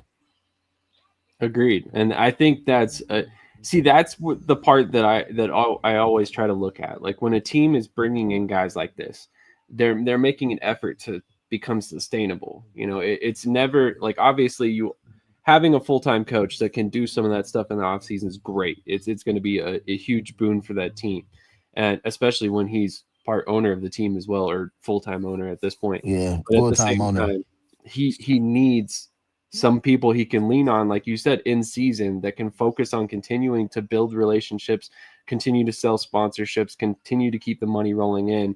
This number, 800,000 minimum. I don't know that that's the minimum, but it wouldn't shock me to hear that their budget or that they need somewhere in that range to make it all work. yeah, 6 to Travel 8. wise, all Yeah, that. I agree. I was going to say like 6 to 8. Because you got to realize traveling, most of the travel Oregon is going to be, they got two teams almost close to them. So travel still like Oceanside, that's a 9 hour travel to them. Everett is 6 hours to them. Then you got to go across to Nashville, Beaumont, Duluth, Albany. Those are all flights. So just in flight and travel, you're gonna spend about 100, 200K right there, damn near. Player salary is about with player and staff salary is about 300K. So you had about 500K right there. Then you got to add marketing dollars and just housing, food, but possibly. So yeah, minimum about 6 to 800K.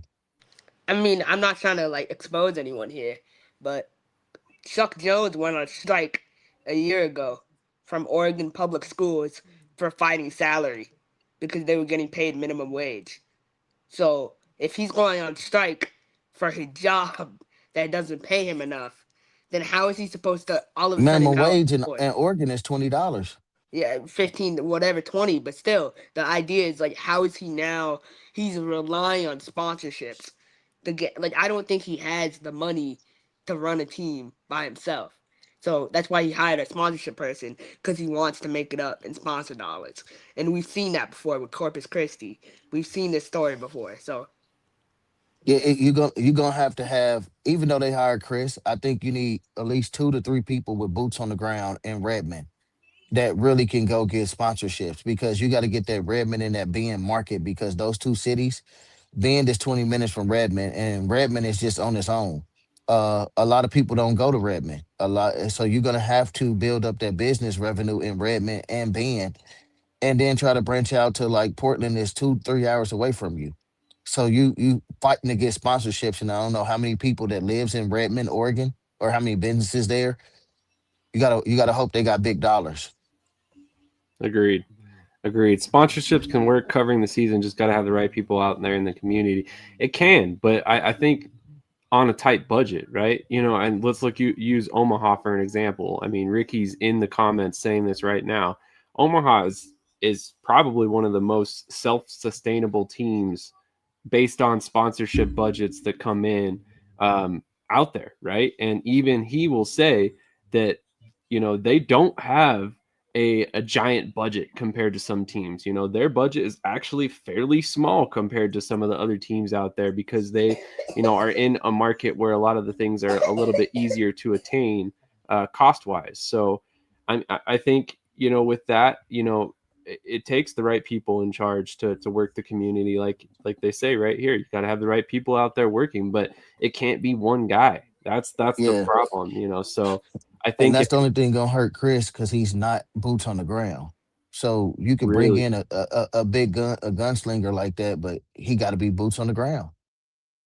yeah, I would be very concerned if he's not at least in the city, you know, this off season trying to make just stuff work. So that's definitely interesting. And just be serious when you're going to get sponsorship dollars for 2026.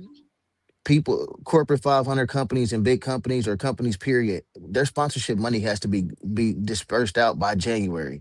So now you bring in a guy right now where you already missed October, some of November, December, end of November and early December is businesses are shut down. Really, they're not really giving out sponsorship dollars. You might have meetings right now between Thanksgiving and Christmas, but you really not back at it hard with sponsorship till after Christmas. So you got from now till January to bring in 300 to 600K. You're gonna need a hell of a squad to do that if you haven't got no money in right now. Yeah, yeah, I would definitely be bringing in all kinds of salesmen. You know, even if they are remote, you know, you got to have people that are willing to do cold calling, whatever they can to start getting sponsorship dollars rolling in. But moving on to our final AF1 subject, and this one I find a little bit interesting, and I'm expecting this to be an interesting conversation. Some of the quarterback movement in the AF1 has been very interesting recently. Caleb Lowe signed with the Nashville Cats. Over here on the right, Caden Walters is signed with the Minnesota Monsters. Krish, I got to get your thoughts on this one first, man. Why? How did this come about? Yeah, so for me, I look at Caleb Lowe. Um, I have a lot of respect for the person Caleb is. Number one, I think he's a great individual. But number two, like, he's not gonna start in Nashville. That's no shot at him. It's just what it is. Like, Tyler Coker's the guy in Nashville. So I think he has zero chance to start. And he left the situation in Pueblo where, I felt like he could have been the starter. I really did. I mean, he's coming off an injury. Josh Holland is coming off an injury. So it's pretty even, And then they got the kid from Finland, Brandon Kyle's coming in. So it's just, that just doesn't make sense to me. And then, Caden Walters, I mean, we know how he acted when he got benched by Coach Thomas. I mean, he's the backup in Minnesota. He's signing to be a backup. So don't let them fool you and say, oh, it's an open competition. No, Jamonte's the highest paid player on the team. So I don't understand why you would sign a quarterback like that to be your backup. It just doesn't make sense at all to me. Agreed. I thought these were interesting moves. Coach B, you've obviously coached in the AFL. What are your thoughts on these quarterbacks in particular and their fits with these offenses? Camp bodies to bring in guys who can help the supposedly QB1s compete and not be complacent. I think it's just camp bodies to bring them in and see if they can outdo what they have. Yeah, Javante's QB1 up there, but what if he get outplayed in camp by Caden Walters? Then what? No matter how everybody can talk about what they getting paid. You don't get a check until you make the actual roster and play a game. He's already gotten a So check. everybody can. I'm just saying everybody sign these deals, but they still got to realize you still got to make the team. And I think Speedy is. I know y'all guys said they probably spent over a lot of money. I don't think it was a money problem in Minnesota. I think Speedy is shaping the roster to fit what he wants up there in Minnesota. At first the roster was fit for O'Neal. Now he's fitting the roster for Duron Clark. So I think that's what it was. Some guys that he might not like that Coach O'Neal liked. You know what I mean? So I think he's just restructuring his roster around it and bringing in guys that he think fits his system and what he's going to do as a team. Well, let's touch on that a little bit. I mean, obviously, I don't want to leave our guests waiting too long, so let's just talk about that. Well, actually, let's just keep this brief. But I mean, Minnesota, we're talking about them potentially cutting payroll. Some of the reasons that we might think that: Lorenzo Hernandez, veteran; Lavelle Spruce, veteran; Aaron Jackson, veteran. All three guys cut before even playing a snap for the team. LaDarian McAllister traded. For future considerations, which could end up being nothing. We know how some of those trades go. yeah, I mean, at that point, what other argument is there? I mean, maybe you shift the defensive focus, right? Because wasn't Tony O'Neill the defensive coordinator? Yeah, now you got Larache Jackson in there. They Larache played this game. He played at a high level. He knows what he wants. He probably wants different players. He probably wants somebody to fit his scheme. Him and Tony ran a totally different scheme. That's fair. I argue Tony never ran a scheme. Tony O'Neill probably doesn't even know what high motion is. Like, respectfully, I mean, it's a, like, I'm just being honest. Like, you're coming from the glorified flag football league, as our boy AC said last week, going into AF1. Like, he hasn't even had time to build a scheme. So what they did is they went on websites and other people's rosters and they looked at the IFL stat page. We want this guy. We want this guy. We want this guy. That's all they did. And so then they realized they couldn't do it anymore because it just wasn't financially sustainable, right? So that's why they made the move. So I think it is a money problem. And Sign guys that but got you got to realize some of them just because they good in the IFL don't mean they fit the AF1 style. Like you can't be everybody ain't gonna be a dog in AF1 either. Like Oh, that comes with coaching. I You think got to that's what know the Krish is difference. saying, though. I think they were trying to build a super team, and they decided, they would figure it out later on in terms of how people fit. But I don't think money's the problem. I stand behind Jacob Lambert. I think he got enough money to do what he want to do and spend what he want to spend with what he got up there. So money's not the issue. I think it's more so fitting the culture. But Could why be. would you sign a best interior? Lonzo Hernandez, you can make the argument was the best interior D lineman in the IFL, right? That's a statement, right? How you know they didn't get something happened behind the scenes with the coach and him or the staff and him? You never know. Something could happen. No, the rumor that I heard is not true from multiple people, including yourself, Lonzo. Like, what they're doing is they're trying to go behind these players' back, and they're not trying to take accountability. This is a whole accountability issue where it's a lack of accountability from the front office to the staff. Instead of saying, "Okay, we made a mistake," they're trying to correct their mistakes in silence and make it look normal, and it's not normal. It's not. But the main thing you said, they're trying to correct their mistakes. So at least they correcting their mistakes and Exactly. No, fixing I it. agree. I agree. But Yeah, it just doesn't look good either way. Like, Aaron Jackson never ends up in Tucson if this whole Minnesota thing doesn't happen, right?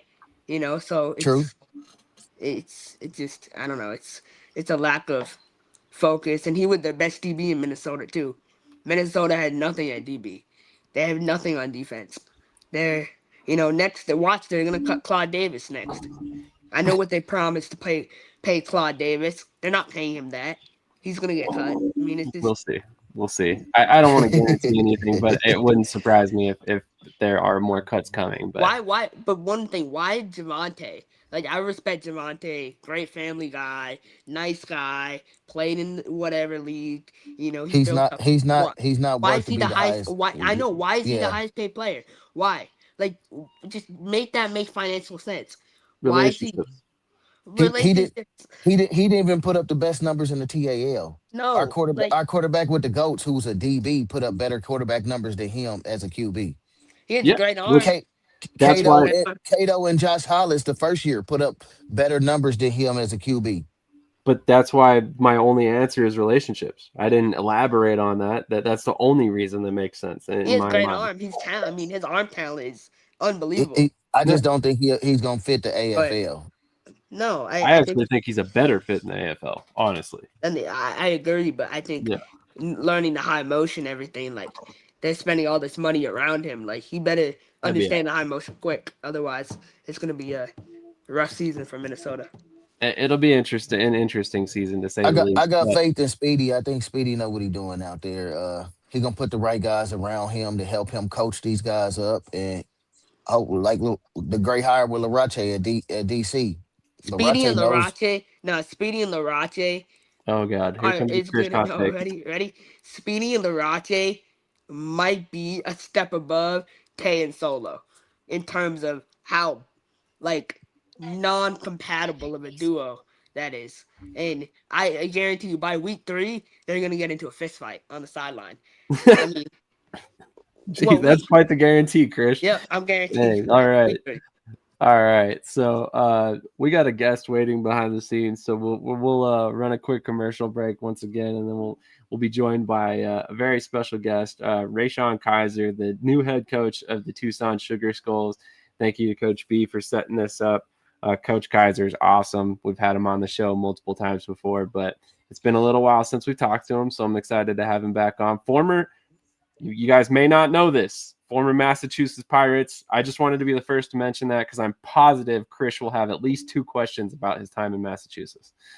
But on that note, Former Omaha Beef coach as well.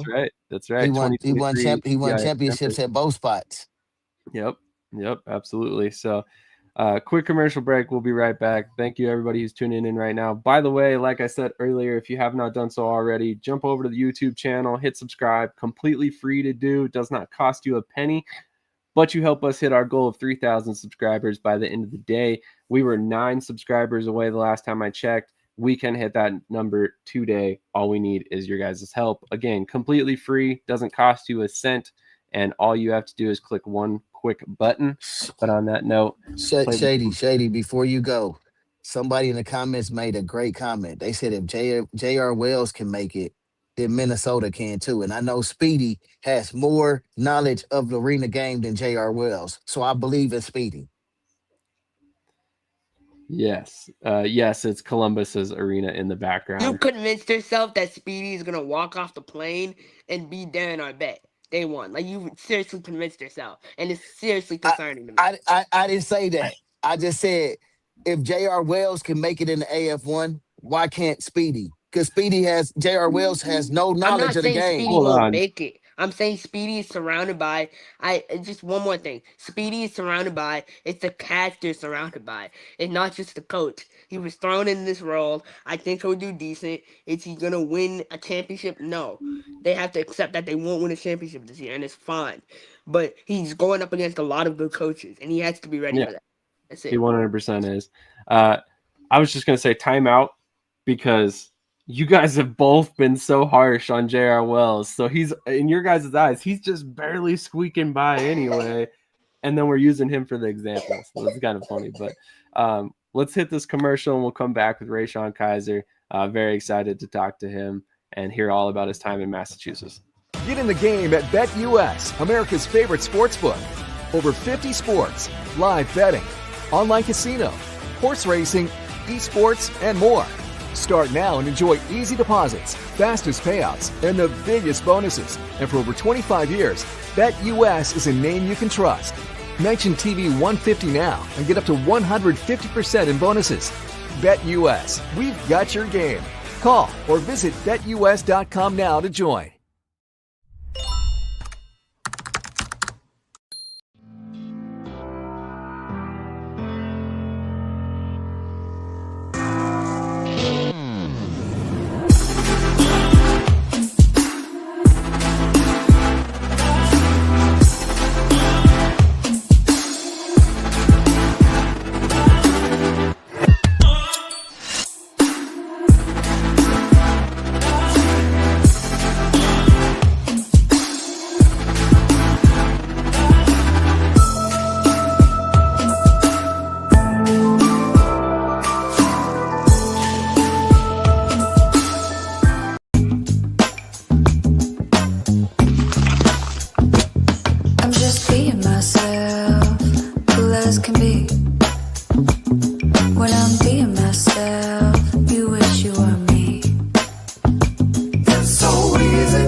With the head coach of the Tucson Sugar Skulls, Mr. Rayshawn Kaiser.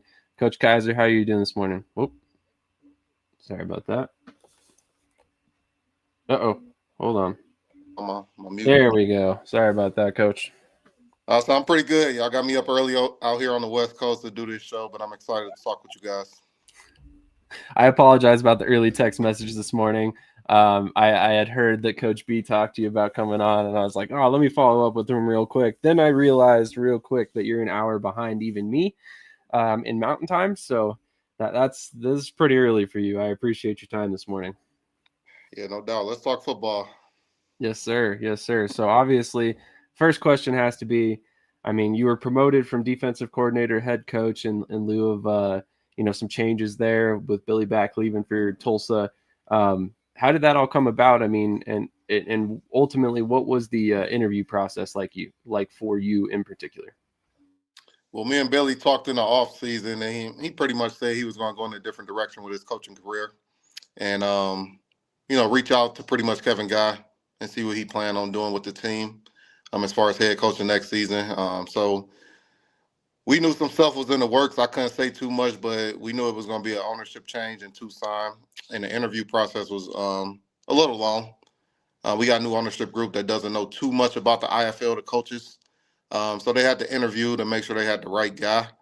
So we had about three to four interviews with our ownership group, and they picked me to be the one to take this team to the next level. Very nice, very nice. Comparatively to some of your other head coaching interviews, what was it like being already involved on the team before you interviewed for the head coaching position? We I don't can't know if hear y'all you, Shady. talking, but I can't hear y'all if y'all are. Yeah, we can't hear you, Shady. Alrighty then. Can you hear me now?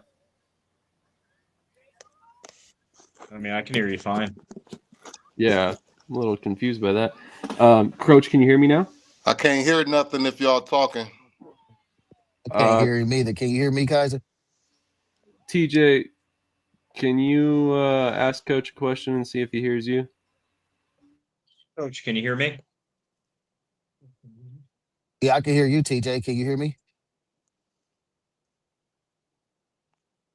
Yeah.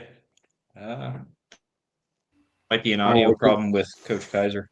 Yeah, give us just a second. I'm not really sure what just happened. We were fine for a minute.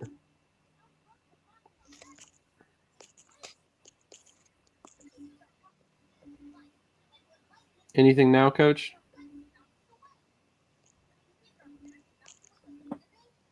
Weird. Can you hear me, Shady? Yeah, we can hear you. Can you hear us okay? I can hear you now. Kaiser, can you hear us?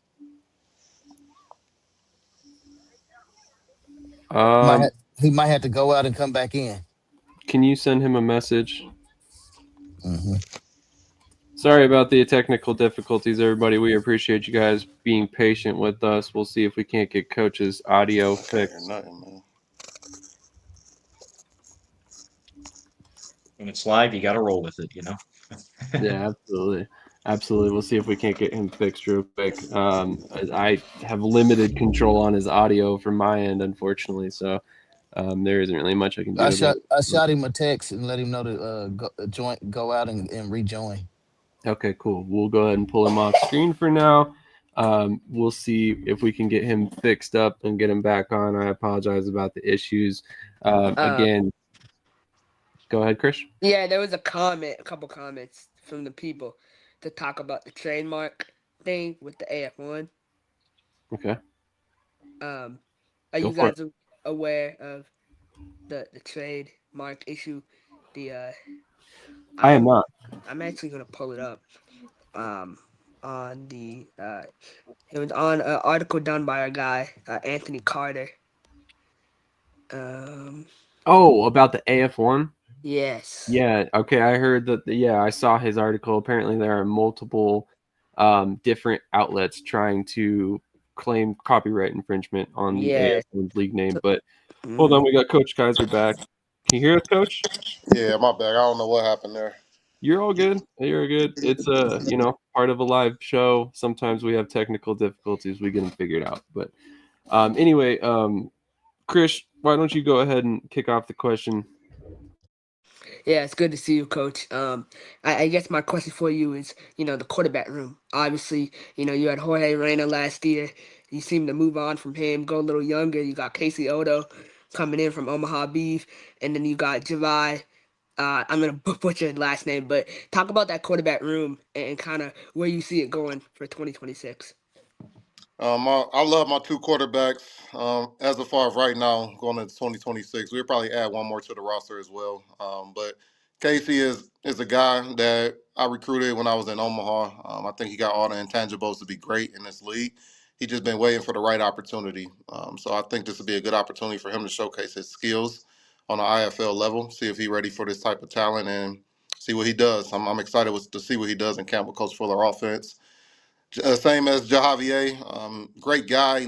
He was with the Rattlers last season as a backup quarterback. He's the same quarterback room as Dalton Sneed and Drew Powell, so he learned a lot from them guys.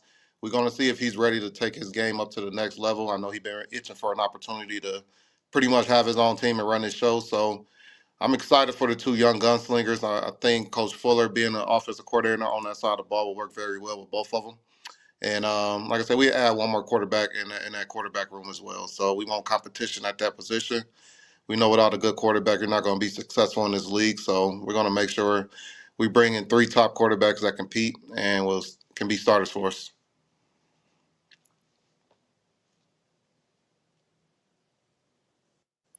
I know your specialty is defense, coach. I see you stacking up that defensive room over there, and I know you got something to prove this year because last year you didn't have the results that you might have wanted from your defense last year. I see the secondary is looking nice. You got Breon Murray and a couple guys coming in. What's your expectations for your defense this year? Oh, be top three in the league. I think we got a solid defensive line. We signed Rafiq from Green Bay. He was a sack leader in 2024. We was looking to up our pass rush from last season. I feel like we was just okay on the defensive line last season. Getting Jamin Brooks back on the defensive line at the nose guard is pretty key as well. We got some young, hungry pieces coming in as well. I'm excited to see what they can do. Got Jalen Parks back. He played with me a couple years ago in Tucson. I think he's very good. A good football player. Secondary should be solid. We just signed Aaron Jackson. I heard y'all talking about him. That's my guy. I had him in Omaha. I think he's going to be dynamic in our secondary. Breon Murray back, Ahmad Lyons back. Kendricks, Gladney Black. I'm excited to see what Cortez Eatman going to do coming back from an injury. And like I said, we got some young pieces.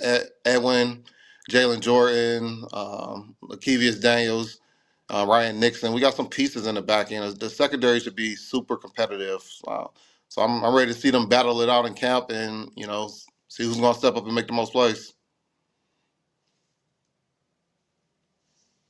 You got a special linebacker you got that's gonna head that defense up. Who you think gonna be your LB1 this year? The audio went out again. You can't hear us, Coach? I can hear you. I thought Henderson was talking. Can you hear me now, coach? You can't hear him at all? I can't hear him. Okay, he asked you which linebacker do you see kind of leading the defense this season? Well, I'm still in talks with Trent Tatum. Hopefully we can get him back.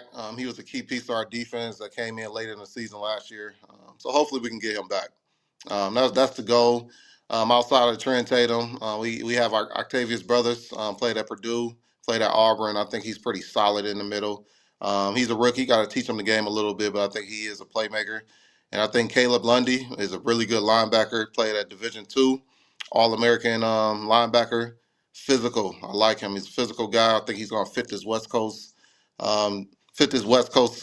defense over here pretty good. And I think we just need to be more physical on the defensive side. So I was looking to pretty much amp up our defense with some more physical football players. Very nice, very nice. I was very excited to see Aaron Jackson end up, reuniting with you after winning a championship together in 2023. So that was pretty cool. Obviously, Tucson's had a pretty tough run over the past couple seasons. Not a ton of winning there in Tucson. So how do you go about kind of rebuilding that culture without completely having to do everything from square one again? Well, just bringing back the right group of guys in the locker room that's kind of been here at least year one and year two when I was here. So I know the type of guys we have in the locker room. Bring back the right pieces. The guys that's not complaining, the guys that has losing mentalities, the guys that actually want to win. So that was my key, bringing back them core group of guys, guys that I know want to win, that want to be a part of this journey, that trust what I'm trying to do over here in Tucson. And then bring hungry pieces from other teams, from rookies coming out of college. So just bringing young, hungry pieces. And we've changed the whole dynamic. We got a new ownership group out here. I'm the head coach now. Coach Fuller coming over from San Antonio. So we got a whole new dynamic over here in Tucson. So it will not be the same Tucson team as you guys seen in the past years. So we looking to, like I say, make some noise next season. Absolutely. TJ, do you have any more questions for Coach? Yeah, Coach. As you've coached in a few different leagues for different teams, always seem to have success. What are some major differences being the head coach in the IFL this year as opposed to previous leagues and stops? Well, my first thing as the head coach was in Mass, out there with Jawad, and we went 11-5. We was okay. It was an up and down year. And then I went to Omaha. We went undefeated, won a championship out there. The difference is coaching. Honestly, I feel like the IFL had the best coaches in the league, in the arena league. And I don't think it's no comparison. I think when you go to the AF1, when you go to the NAL, the coaching is like mediocre in those leagues, and that's no shots to those guys. And there's some coaches that's actually pretty good, like Nashville coaching staff pretty good, Albany coaching staff pretty good. Coach Walker over there in Kentucky, their coaching staff pretty good. So there's some good coaches in the AF1 that I respect, and same as the NFL, they got some good coaches over there. But I think when you look at the big picture, you got some good quality coaches in the IFL. You can go across the board in the IFL, and pretty much all the coaches in the IFL won championships. We all super competitive. We all been successful in our careers. So it's a top league, and it's so much parity in this league. It's really hard to win over here, and you cannot take wins easy. You cannot pretty much circle no easy games on the schedule because everybody is going to come with their top game every week. And like I said, it should be a fun 2026 season. We looking forward to it. Absolutely. Krish, do you have any more questions for Coach? Yeah, Coach, kind of talk about the offensive side. You got Tamori Terry, Drew Dixon, Tyler King. What receiver are you most excited for? What receiver? All of them, honestly, to be honest with you. I think we got a good room. Tamion Terry, obviously, we brought him over from Quad City. I'm expecting him to be a big play receiver for us. I wanted to make sure we got a big play receiver in here. Drew Dixon coming in year 2. I think he's going to take his game to the next level. Jerome Buckner, talk with him this offseason. I'm ready for him to take his game to the next level. We just got some pieces at receiver. Like I say, Brian Smith coming back. We got to keep him healthy on the field. That's the key there. I think he's a pretty good football player, but we just got to keep him healthy. But we got some pieces on the offensive side. Running back, I think we're stacked on the running back. I love our running back room with Tyler King, Alfonso Graham, Brandon Mackey. I think those 3 dynamic running backs. I think it's going to be a hard decision at that position to pick, which guy's going to be the starter. But we're looking forward to those guys competing in camp and, seeing, who has the best camp. Absolutely. Brandon Mackey's going to be fun to watch in the IFL for sure. It was a lot of fun to watch in the TAL last season. Coach B, any other questions for Coach? Man, I don't have no questions. I just want to say congratulations. I know Chris and them give me stuff, but I'm Team Kaiser. So, I'm going. Tucson going to shock the IFL this year. That's my prediction. We are, man. And anybody that doubt us or think we're going to be the same Tucson team, I think you got another thing coming. So I have something to prove. Coach Fuller has something to prove. So just be ready. Watch. It's a heck of a staff there, that's for sure. Coach Fuller on the offensive side, you don't get much better than that. And obviously your resume on defense and as a head coach kind of speaks for itself. In fact, I don't know this for sure, but your record as a head coach has to be like one of the highest win percentages I've ever seen. So talk to me. How do you manage to go to all these different stops as a head coach, come in for year 1 and find immediate success? And feel free to talk yourself up a little bit because it seems like no matter where you go, you manage to make it work. I feel like it's hard not to have success in Mass, and Chris know that. It's hard not to. You're going to get the top talent out there. Jawad do a hell of a job recruiting those guys. And like I say, if you cannot win out there, then you're just probably not a good coach. So that was easy. It's just really having those guys buy into what you're trying to, what your philosophy is over there, and having them go out there and play hard every week. Omaha, we was just a young, hungry team, young, hungry guys. Coach Pimble put pretty much most of that roster together. I came in and added a few pieces.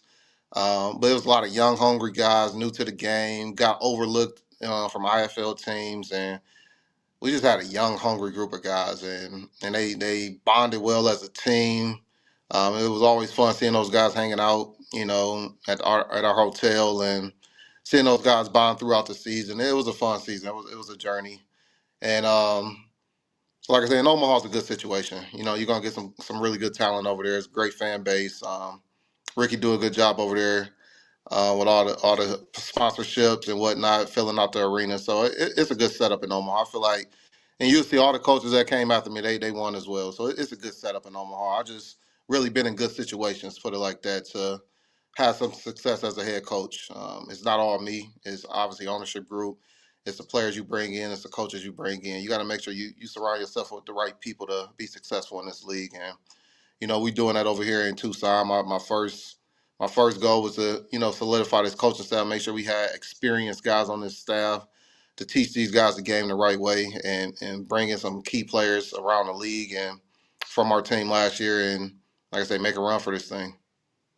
Absolutely. And obviously we talked about James Fuller, but tell us a little bit about the rest of the staff that you've assembled. Yeah, so Coach Al, he's a local guy. Coached in Tucson a couple years ago with Dixie and hurt his chin. Offensive line guy. He's a great guy. Been coaching over 20 plus years. We lucky and glad to have him out here. And then defense line Anthony Parker. Parker been around the league for a while. Was in San Diego last year as a defensive line coach. Has a lot of success working with the defensive line. I like his philosophy with the defensive line. I think we're going to work really well next season together. I know he was one of the guys that been trying to get me or coach on my staff for years. So we finally had an opportunity to make that work. So we took advantage of it this season. And then my DB coach I'm bringing in is Larico Stevenson. So he played with me in my playing days. And Rico just tried to make his transition into coaching.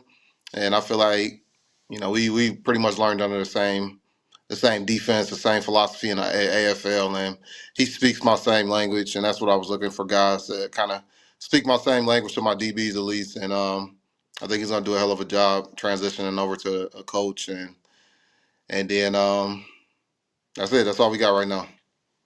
That's pretty solid size staff for the indoor football league. So, one last question from me. What's different, from last season with the previous ownership group to heading into 2026? What can fans expect in terms of the new ownership group and how things will be run going forward? Well, we have 13 pretty much CEOs on this team. Edmund and Ali is the majority owners, and then we have 10 other local owners that own small portions of the team. But Edmund is very hands-on. He want to be involved with everything. He's excited. He's a football guy. He understands. He's not just a businessman. He's a football guy as well. So he understands the football side of things. He understands what the guys need as far as on and off the field. So he's going to give me the right resources to be successful out here. And like I said, I love our new ownership group. Ali as well. Ali's a great guy. He been a part of this ownership group for the last couple of seasons as well. I don't think a lot of people knew that. But he's just taking a bigger role now. And like I said, we just got a great ownership group, a great backing. I feel like you need that in the IFL to be successful. And like I say, we have a great ownership group. I will say that. Agreed. Any final thoughts for fans before you get out of here for the day? Yes, get your season tickets, man. It's a new era in Tucson. We need to fill out that TCC. We're really looking to pack out that first game against Vegas at home. That's pretty much our marking point right there. We trying to hit the ground running for that first game, and like I said, we looking to fill out the TCC. It holds 6,700 fans in there. We trying to fill every seat as possible. So go on TucsonSugarSkulls.com, get your season tickets, sponsorships. Obviously, we've been talking with you guys on off season, so we trying to make sure we do good in that area with the sponsorships. And like I said, we just ready to hit the ground running in 2026. It's going to come fast. March is right around the corner, and like I said, it'll be here before you know it. Absolutely. One quick comment before you get out of here. By the way, in this household, we think you have the coolest mascot. Bones is great to watch. Completely agree from a fan's perspective. Coach, thank you so much for your time today. Really appreciate you coming on. Would love to have you back on closer to the season. Maybe do like a preseason evaluation of the roster as a whole or something like that. But Thank you so much for your time this morning. Absolutely. And good talking to you guys, and good luck. And if y'all want me on again, just let me know. Absolutely. Have a great rest Thanks, of your Coach. weekend, and so much for your time. Thank you, Coach. I appreciate it. All right. On that note, we're going to transition once Oh, again. April 30th. Coach Kaiser better buckle up, man. Like, we coming with that belt. Best believe. I'll I show think you y'all gonna saving it for lose. after I pull him off the camera. Convenient, Krish. TJ, I know you got to get out of here, man. Thank you so much for your time this morning. It's been a pleasure as always having you on, and you talked a lot more today. I like it. We're gonna get TJ Yeah, more well, involved.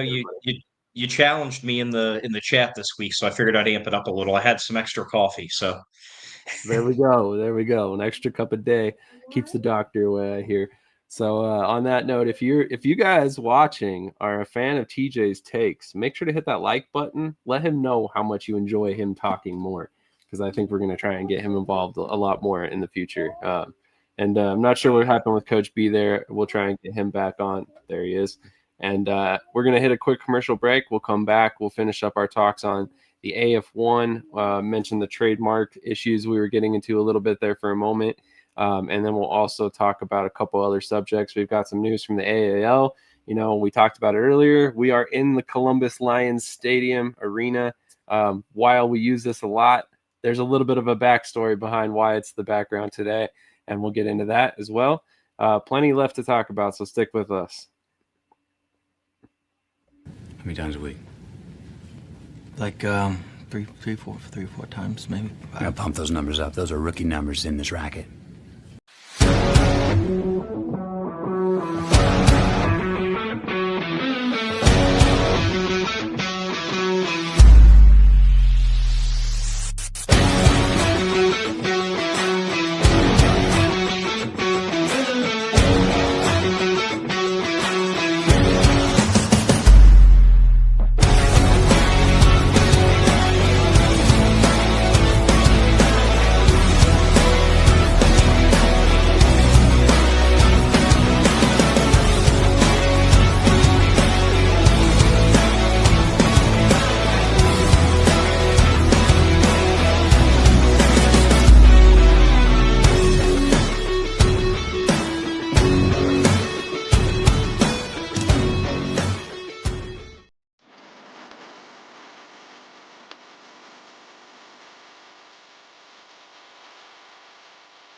All right, we have officially hit the part in the show where we're basically going to jump around a little bit. We're going to finish up all the different subjects that we haven't discussed earlier on in the show. So, as we were getting to a little bit ago, there are some trademark issues that have come about. Let me pull up the article from Anthony Carter on Arena Football One, or sorry, Arena Insider. My fault. Apologize. Let me get that pulled up. Krish, I wanted to go to you first on that subject. What are your thoughts on all of this, and really, how do you expect it to affect the league ultimately? You know, I want the AF1 to be successful, right? I really do. I went to championship, last year, spent money to get there. Like, I love the AF1. I love the league, but I'm really concerned. I see this, and this is another concern. I'm concerned about Oceanside. I'm concerned about Oregon. I'm concerned about Beaumont. But I'm still concerned about Minnesota. Like, I'm concerned about these teams, and then I see this, and it's like, I'm worried, man. I'm really worried for the health of this league, because if these teams start dropping, it's like you're not making progress at that point. And in this, like, if you have to change the name, I mean, what's that gonna do? You know what I mean? Like, it just, I'm no, like, I'm not feeling good, honestly. Absolutely. I'm not going to read the entire article by any stretch here, but I wanted to point out some of the reasons behind this. F1's grounds for appeal include a likelihood of confusion and likelihood of dilution. So I mean that's interesting to read that. I mean I honestly don't think there is much crossover there. I mean obviously I know F1 um, is more popular than AF1. So I guess I'm confused why they would think that would cause any sort of issues with them. But Nike, Abercrombie Fitch, that's interesting. There's a lot of opposition there. So I'm curious to think, to get your opinion, Coach B. How do you expect this affecting the league?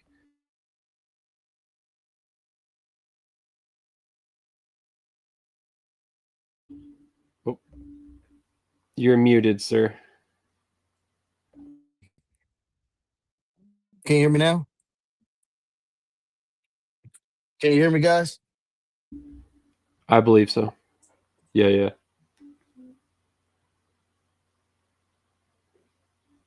Oh, okay. Coach backed out. Krish, let's just go ahead. I saw this comment though. I do want to respond. Um, I only want the IFL. Like this no, like you know what I mean? Like the IFL is, the most stable league. So that's why I don't criticize them because they do honestly close to everything the right way. And this is like I don't know, like just this even coming out is not a good look. Not a good look.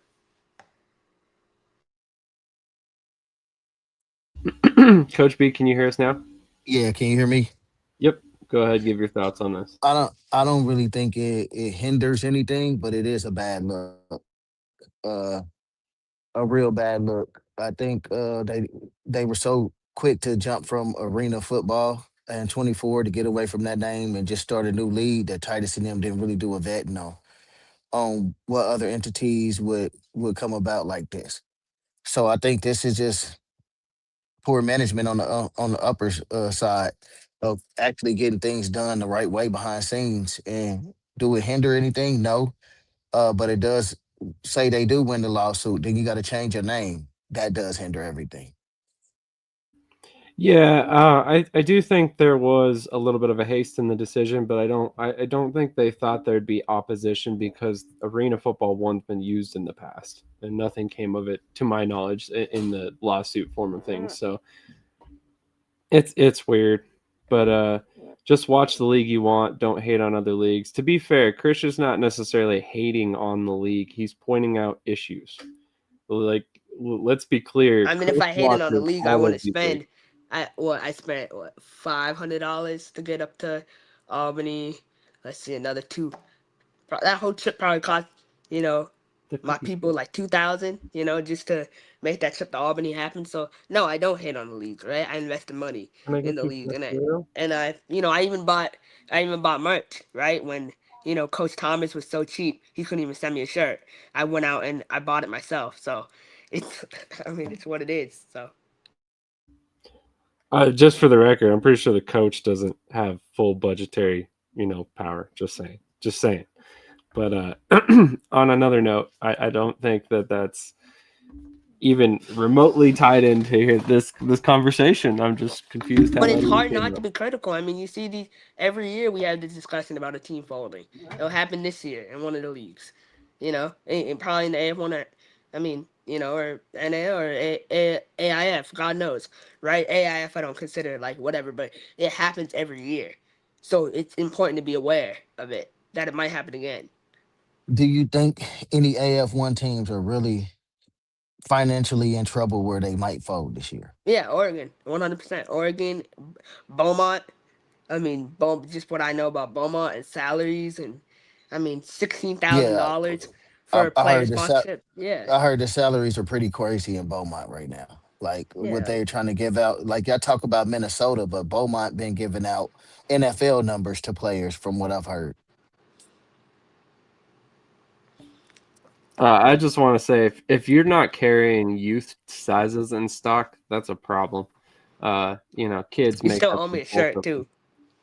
yeah. He definitely owed me something. I, yeah, Coach Davis, we need Vegas gear on the show right here, so I could put it in Chris' face. XL is my size. If you got anything to send. this league and not to blame for this. This is ridiculous. Okay. Sure. To a certain extent, this is correct. I mean, there are.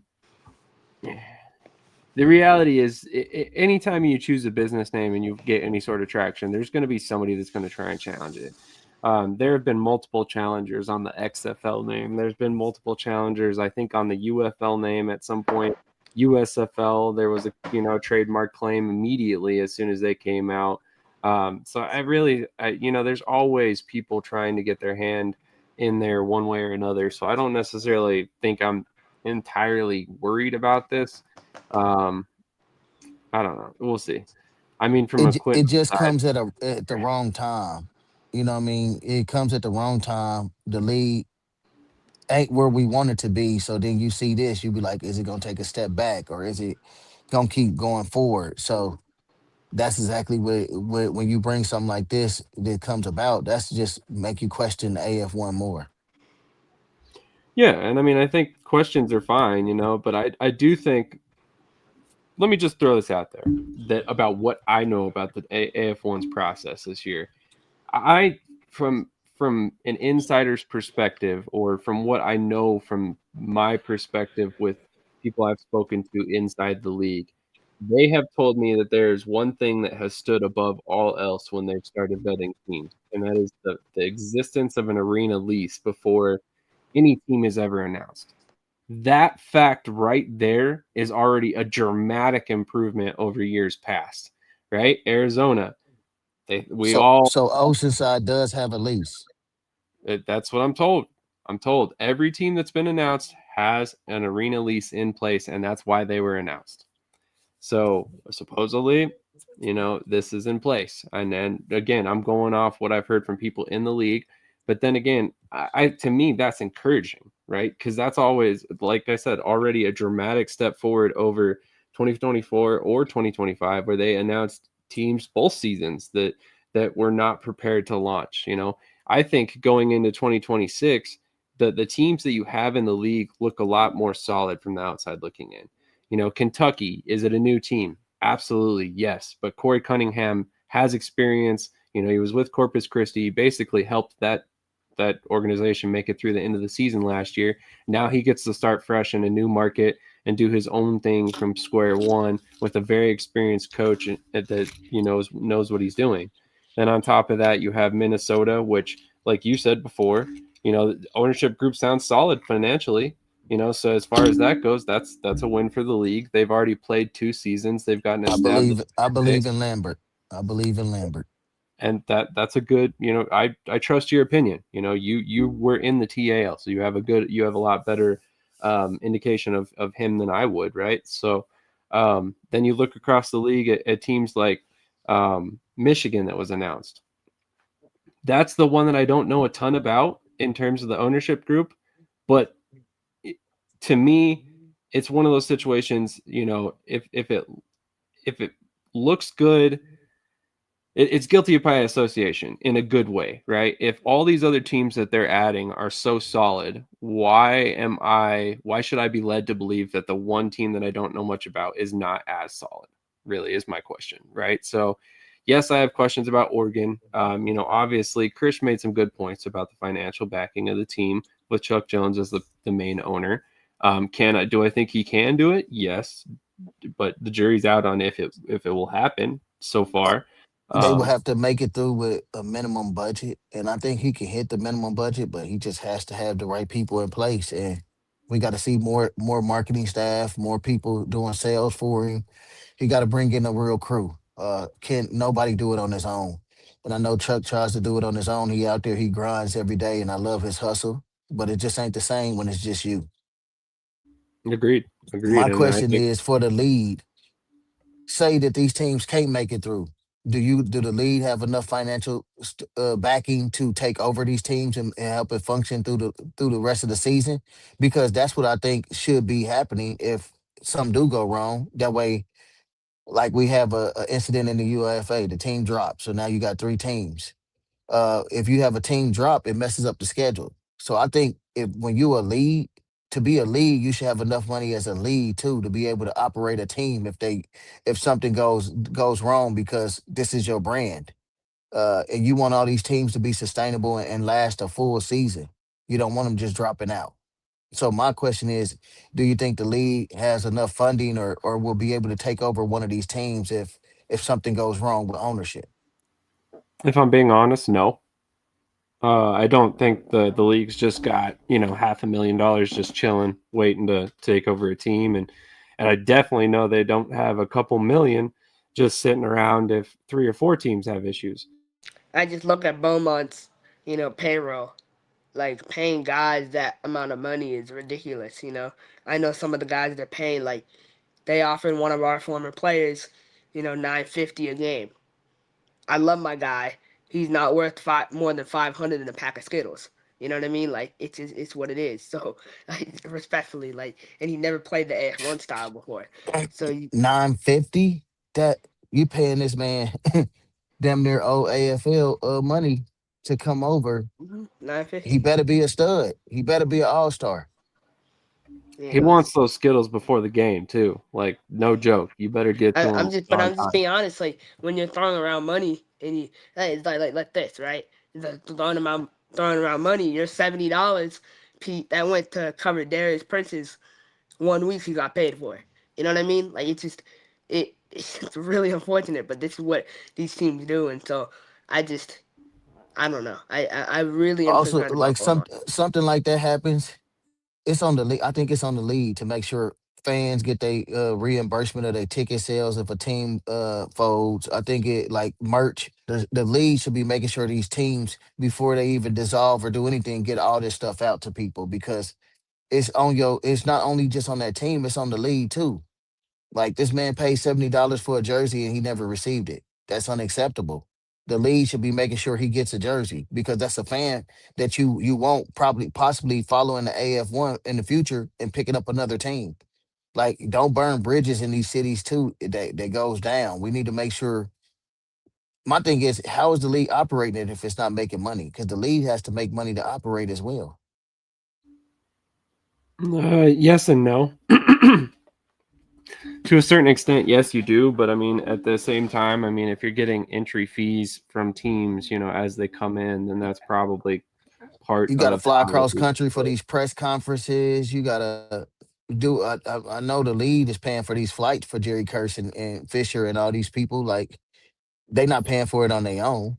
Like you got multiple press releases, bringing in expansion teams. Y'all got to go fly to meet these teams. The league should be paying for that, not them out of their personal tab. Yeah, and they probably aren't to be and for all intents and purposes, and I'm sure those guys are all collecting a salary.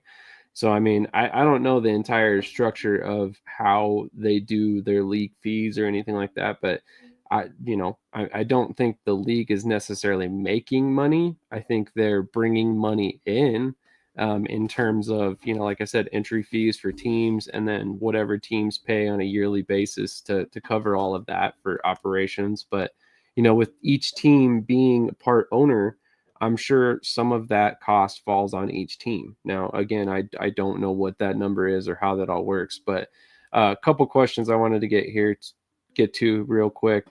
Does it feel like the AF1 is setting itself up to implode by offseason 2026? No, I do not feel that way at all. What do you guys feel? Do you guys feel like the league's gonna No, implode? no, but I do think I can almost guarantee that one team will go under during the season. I feel or before, right Coach before. B, what do you think? Uh, uh, I don't know what to think, Sam. Honestly, I just hope every team make it because you got to realize these people, players, coaches move across country for these teams. You know what I mean? To help out these teams and work for these teams. So once you fold, now you're leaving players stuck. Players got to go back home. Coaches got to go back home. You know what I mean? And financial obligations are not met. So I hope every team makes it through. I don't want any team to fold. In every league, I hope every team makes it through. That's the whole purpose. When teams fold, it makes arena football as a whole, not AF1, not IFL, not NAL, CA, whatever. It makes arena football as a whole fold people in other cities don't look at this league. They look at arena football. Why we keep bringing arena football back if they not got proper owners? That's the first thing people gonna say. They're not vetting owners, or the owners or stiffing. But I do think we need to do a better job as owners leagues vetting owners, making sure they actually got the funds. Not just the arena lease. I think you need to have funds in there to operate payroll before you even bring that team in. That way, when you're going to get your sponsorship dollars, then there's extra money added to the franchise. Think those the top two things you need is payroll and arena lease when you're vetting teams. Agreed. And I think they're trying to do, I think all of these leagues are trying to be better. How about that? Like, let's just stop the discrimination between leagues, because all of these leagues understand they've all made mistakes. They're not dumb people. Come on. Let's be honest here. These guys are all very smart businessmen, lawyers. They've made millions outside of, arena football. So for them to choose to do this with their time, let's keep that in mind. At the end of the day, they're all very smart people, so they understand they've made mistakes. They're trying to fix it. It's not as easy as we all make it sound. I That's mean, I one look at thing the I would say. IFL. Also, it's how you respond to adversity when one of these teams go under, right? Like, remember with Louisville Extreme, that whole situation wasn't good, but they were able to learn from that, and they increased their vetting, and they did Louisville Extreme. If you really know the situation, like, that was a freak accident, right? Like, the guy obviously didn't pay what he was supposed to pay, but like, that situation has never happened since in the IFL. So it's really good to be able to complete a season with all the teams you start with. And that's the goal for me for the AF1 and the NAL. Like, I can Yeah. only say this season is successful if all the teams that start finish. That's my thought too. If 3 to 4 teams is close to imploding, the entire league will fold next year. They're not done adding, right? I don't see 3 to 4 teams being close to imploding. We're not going to spend a ton more time on this particular subject, but could the SWK and Salina move have been more about seeing trouble just as much as regionality? I wanted to comment on this one particularly because I have talked to people with both organizations, and from everything I know, their decision to move out of the AF1 had nothing to do with the stability of the league or anything other than the cost of operation. So if you look at the map, just bust out a map of the AF1, you bust out a map of the NAL, you'll see cost wise, it's a hell of a lot cheaper for both of these teams to operate in the NAL. Like, significantly cheaper travel wise. And then also you figure the lower wages and stuff like that. So it all adds up. So leagues primarily make money from league dues. If a team is folding, they're probably not up to date on dues. Leagues are a product of good, financially solvent partners, 100%. And I think all these leagues are trying to make an effort to have better partners. I think Jeff Fisher is doing an awesome job managing the league. Just remember how other leagues were managed in the past. Things could be much worse. I'm very optimistic about AF1 sustainability. IFL has better PR. Yes and no. I'll just leave it at that. But a couple other subjects I wanted to get to. We've spent a lot of time on AF1 in particular. We haven't really talked much about the Oceanside Bombers announcement that happened previous to this show. Krish, what were your thoughts on the Bombers announcement? Just kind of strange, eerie. They had the announcement and no one asked a question about the strike force, which I found really weird. Um, I don't know. Something about that seemed off to me. Jeff They Fisher wasn't there. that too, but more like the people there were so, how do I say it, like forthcoming, if you know what I mean. Like the people in the crowd, it almost like, I don't want to say they were paid to be there, but the level of like, oh, What this threw me like off, it's Chris? It wasn't nobody there from Front Wave Arena, but they yeah, were outside. that They too. wasn't inside. They were outside of the arena That too. another thing, Like, they were yeah. outside the arena in the lawn, in the lawn, which made it look kind of strange to me. And then I just, like I said, like everyone there was so positive, so excited. Just like the NFL alumni director for San Diego was there, and he was like, "Oh, we would love to partner." Like, I wonder if he was paid to be there, And so I just, It was weird. That whole announcement was weird to me. That was the weirdest one by far they've done in the offseason. If I would say you had a team, I would say that would be one of the teams I'm scared of because from what I've heard, they're taking all local players. They won't get probably one or two out of state players because they don't want to house players, and they whole coaching staff is local. They're going with a high school local football, a high school team coaching staff there who probably don't even know the arena game, and then you bring it back a guy who hasn't been in arena football in over 20 some years almost. It's just shaky to me how they're doing things. And I know they're trying to cut costs by keeping everything local, but that's not how you're gonna be successful in the AF1. Especially when you got like they got 12 owners and you're still trying to be local, everything. That scares me right there.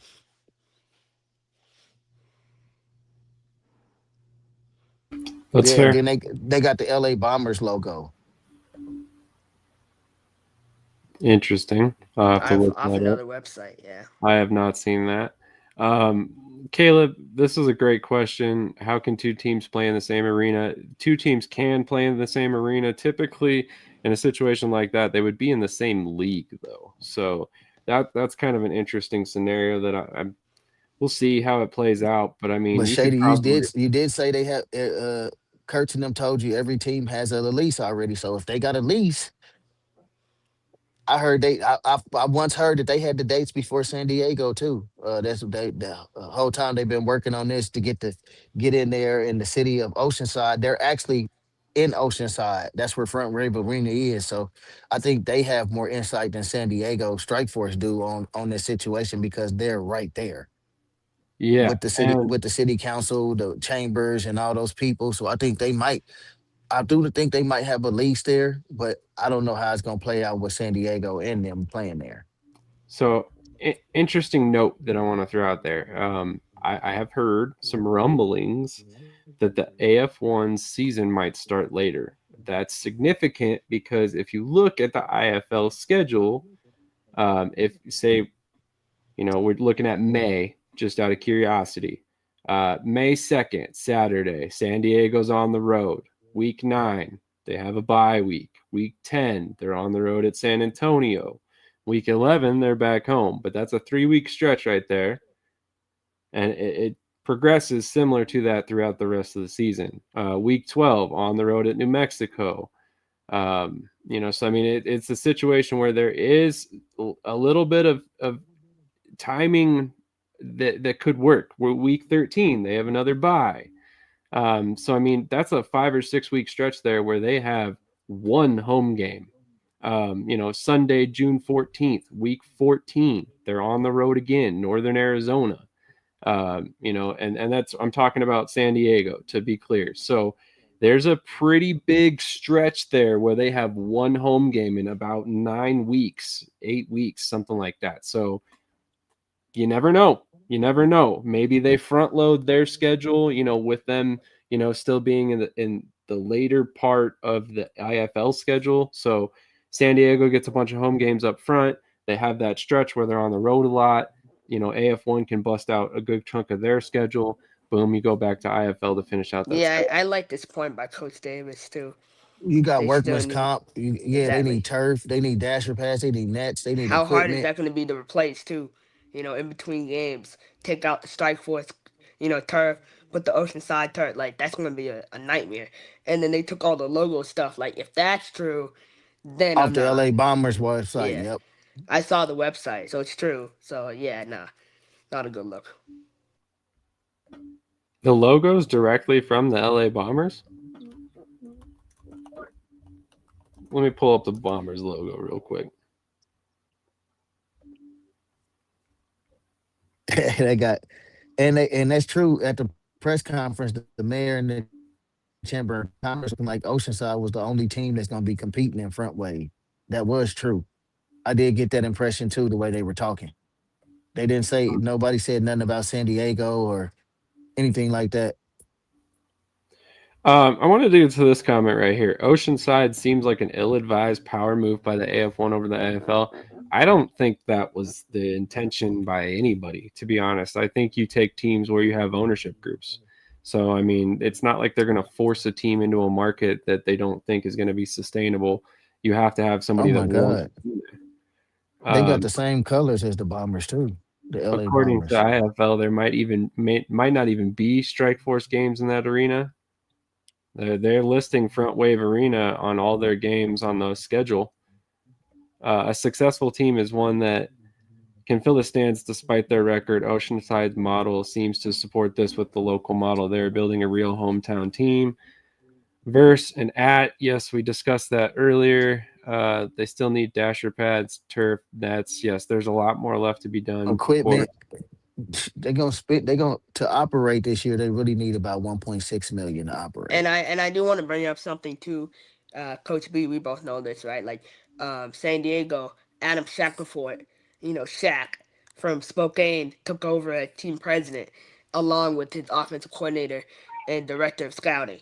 He knows, Coach B. You know this. Like he knows how to build a team from top to bottom. He did it in Spokane for years, so he already has that advantage over Oceanside. You know.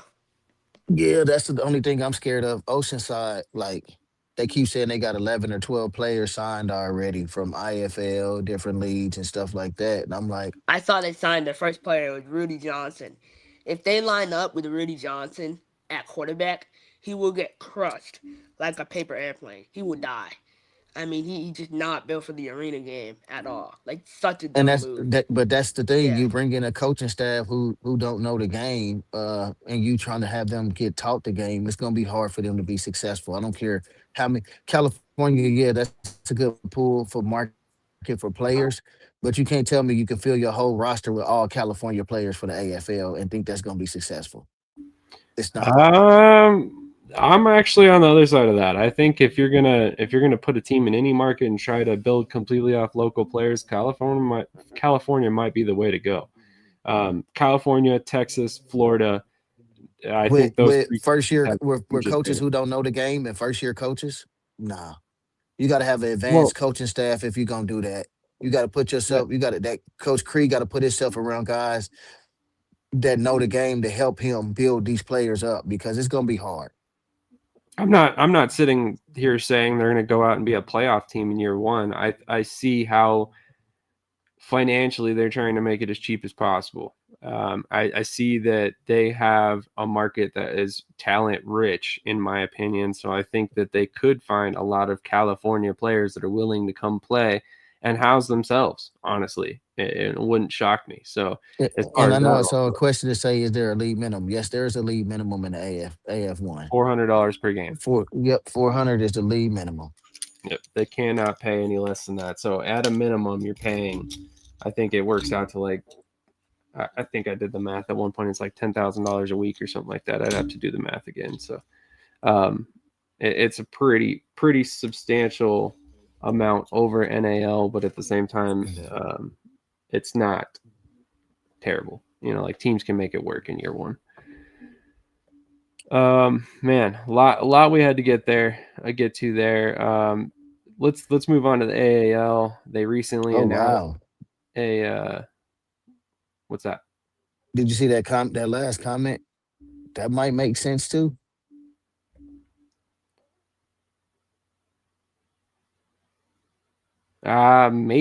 Maybe, but I doubt that. Like that would be one of the most shocking things I would have ever seen if that's the case.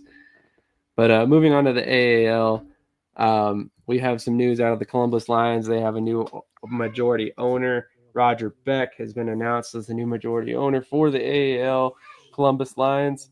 What are your guys' thoughts on the new majority owner for the Lions? I like Mr. Beck. I actually had a conversation with him. I like where he's trying to go with Columbus. Great guy. He loves football. He has a passion to make this work. And the AAL does fit them geographically right now.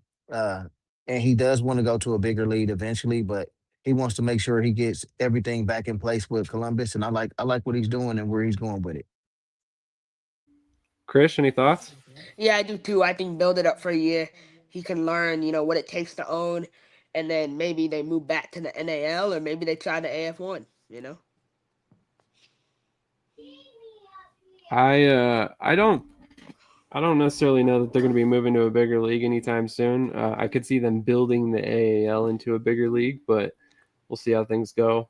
I mean, honestly, I'm encouraged by a lot of things I hear from the AAL. So I can't wait for some of the news to come out. And obviously, I can't release a bunch of it, but Coach Rez is back with the Wheeling Miners as the head coach. What are you guys' thoughts on this one?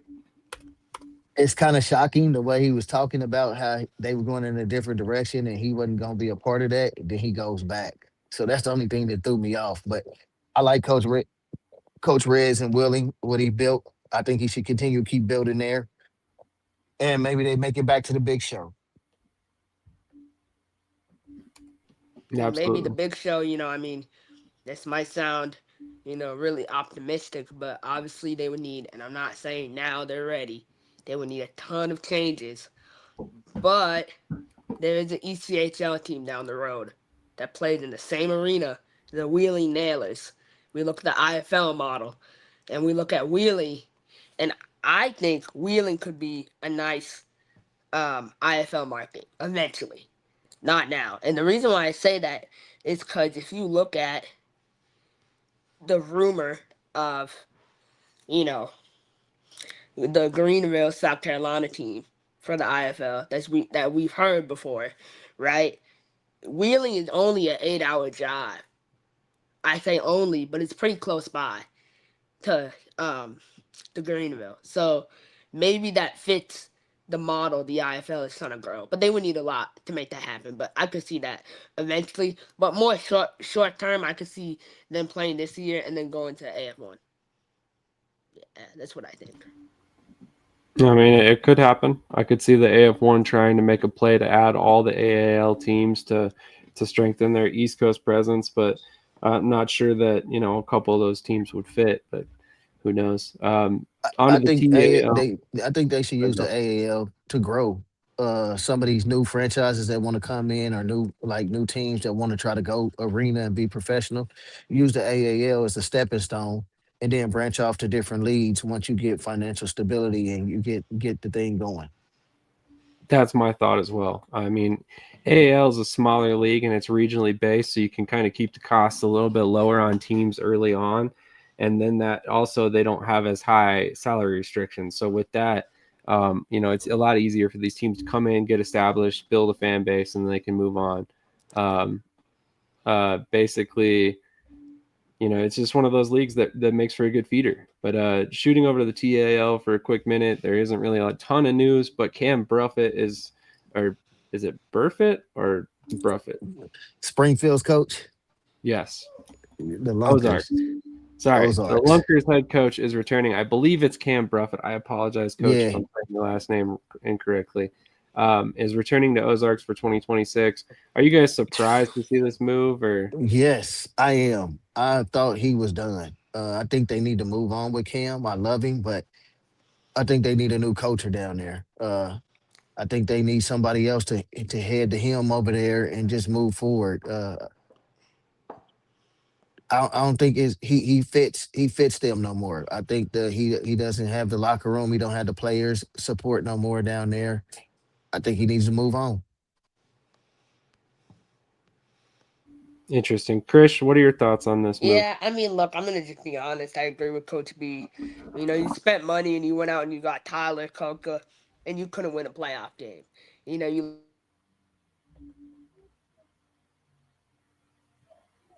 Krish, we can't you hear you. know. Oh, there we go. Okay. Oh yeah, you lost by 38 points in the playoff game. You know, and no, you lost 38 points last regular season game, and then you lost by 42 in the playoffs. So I don't understand why they brought him back. You played in a 14 league, you couldn't win a playoff game. You then went and got a quarterback. No, I agree, but I just think it's time to move on. First, Caleb Scott got the boot because they thought he was too semi-pro to handle the pro game, and then Cam is still he's got a long leash. So I just kind of want. I mean, yeah, Interesting comment there. I think it will be a yeah, lot easier for him this year. I think at this point there's only a I just couple want to know teams what that level are of talent is retiring going to be for. in the TAL. Like, I He need mean, a new staff, man. He can't keep that yeah, same staff and think they're gonna do good. He need to put nah, more not at people all. around him Defense that is know all the right. game. Yeah, that defense, that offense was horrible. That play calling, whoever that OC is, nah, bro, stick to semi-pro. Like it was so bad. But no, I mean they're having some players back, like Omaha leftover. Craig Chavez, he'll be back in Ozarks. After one day of training camp with Omaha. But other than that, I mean, maybe they can try to retain those level of players. It'll definitely be interesting to watch the TAL this season without Minnesota in it, and with the new teams coming out. We got a team announced in Memphis, and then also, there's supposed to be at least two more teams coming, I believe. So Yeah, they supposed to announce two more teams. But my thing is they wait too late to announce these teams. You got to give these owners and these coaches a chance to get a real staff, recruit, and market in these areas. That's the only downfall I hate about the TAL. I love everything they doing, but they have to start announcing these teams sooner. he's not wrong. The TAL is a summer league, so they will be able to pull some players from teams. But I think if the rumor is true that the AF1 is moving their season back, then that probably prevents you from grabbing anybody from that league. And then on to like the IFL runs basically all the way through the TAL season, so it's going to be tough to grab team guys off that league unless they're on a losing team, and then want a better chance to showcase themselves.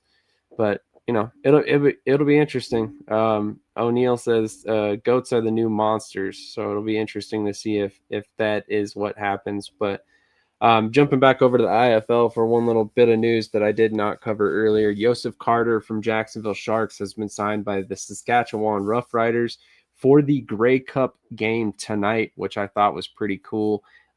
Shout out to him. Best of luck in the game. I'm not sure if he'll even suit up. He's probably on the practice squad, but either way, great opportunity for him to get his foot in the door in the CFL and ultimately get potentially some snaps in a championship game. Pretty Man, cool opportunity. shout out to my cousin Shane Ray for Saskatchewan. I hope he wins him a shit.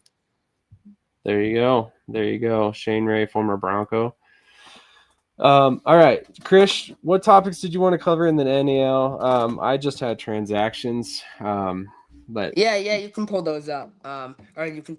I mean, I want to just point out something.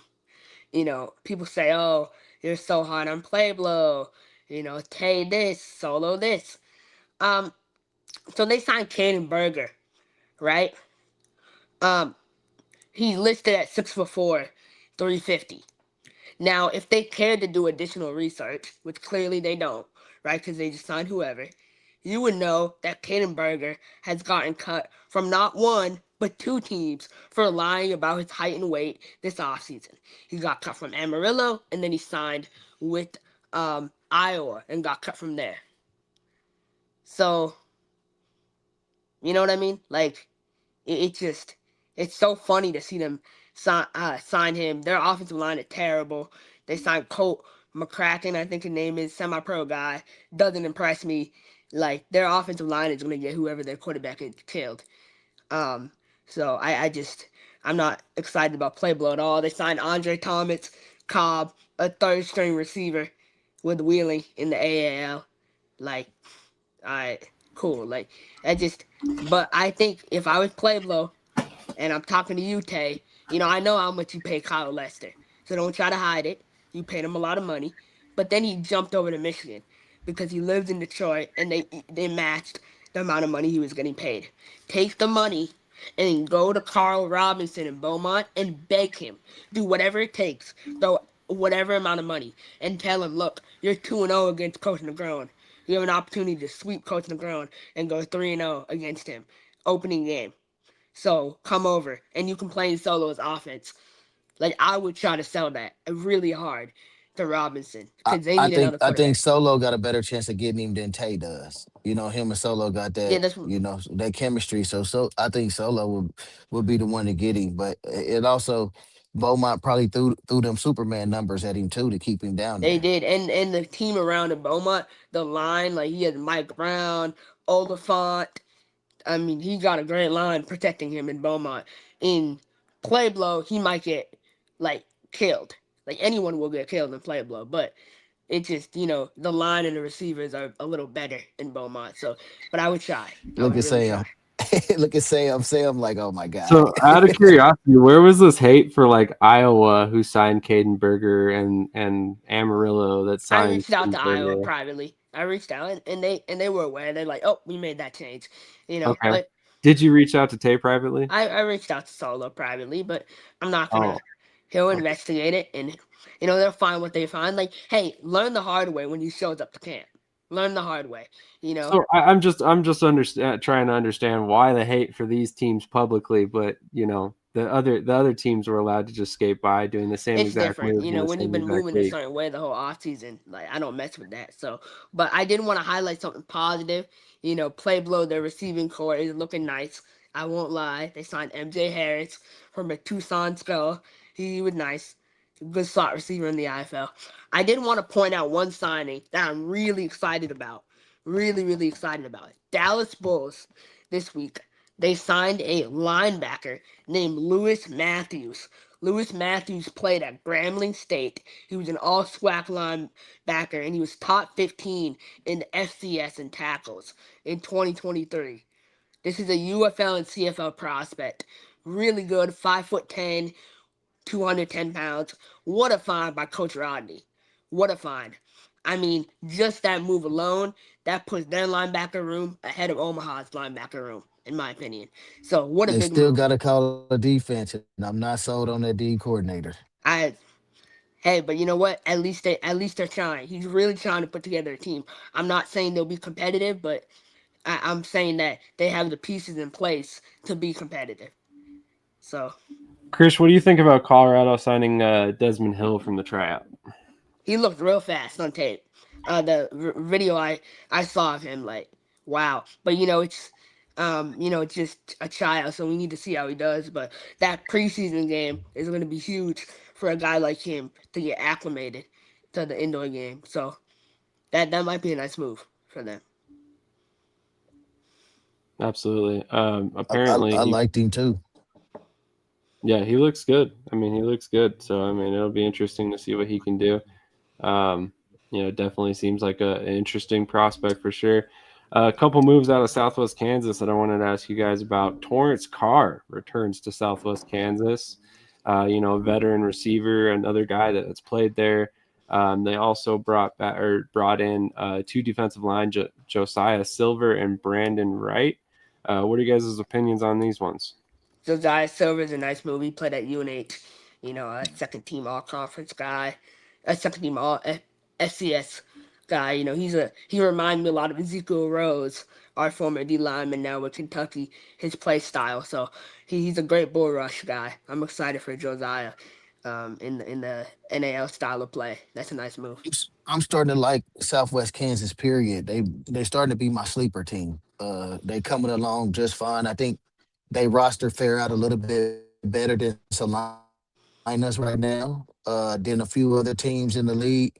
I think Coach Thomas is finding his niche and coming along. I ain't gonna lie. Southwest is gonna be a team to reckon with in the NAL, and I think that's gonna be a team to watch. I will say this, like that DB room, Draco, Swaquez Bond, Brandon Wright, Yes. Neem Alexander, like they got some dogs in that DB room. Like Swaquez Bond, I think he'll really dominate the NAL. Who's the DC over there? They bring it back the same DC or because Uh, that as DC of right he now, got weapons.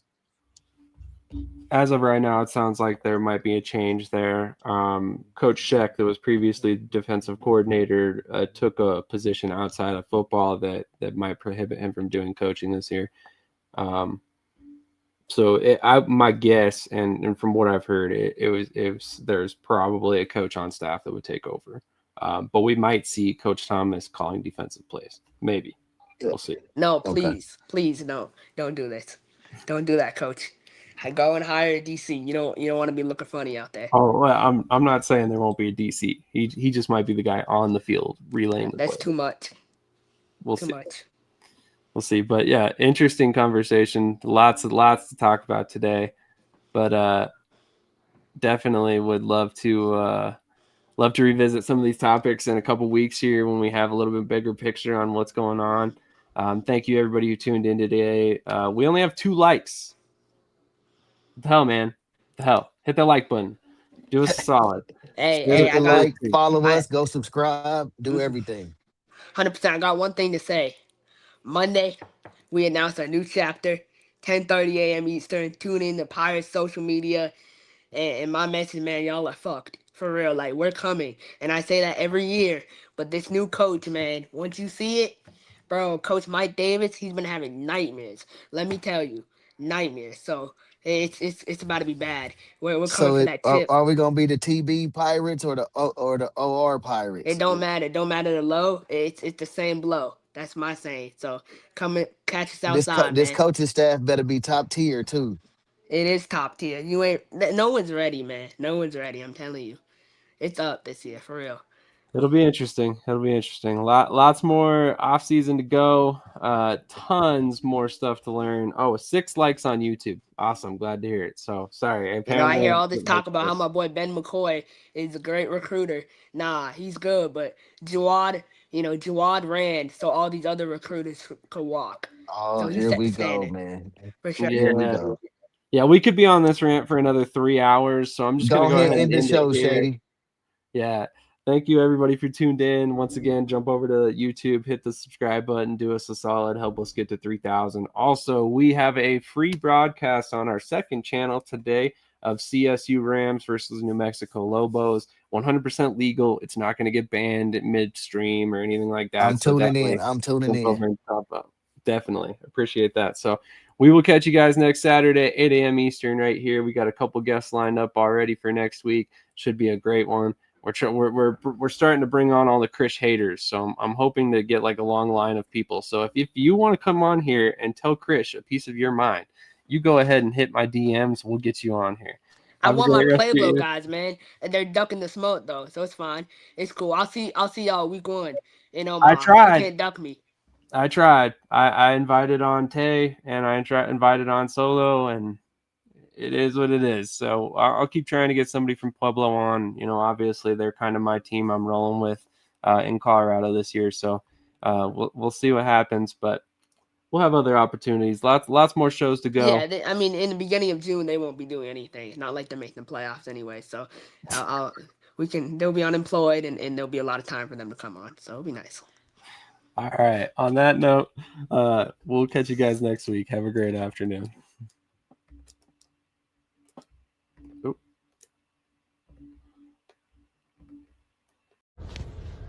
Yo, what's good? Cedric, the bus driver here. I don't know about you guys, but I know what I will be doing every Tuesday, Saturday, and Sunday. And Thursday nights, too. I'll be over at Shady Sports Network, so catch up with me. Holla at your boy.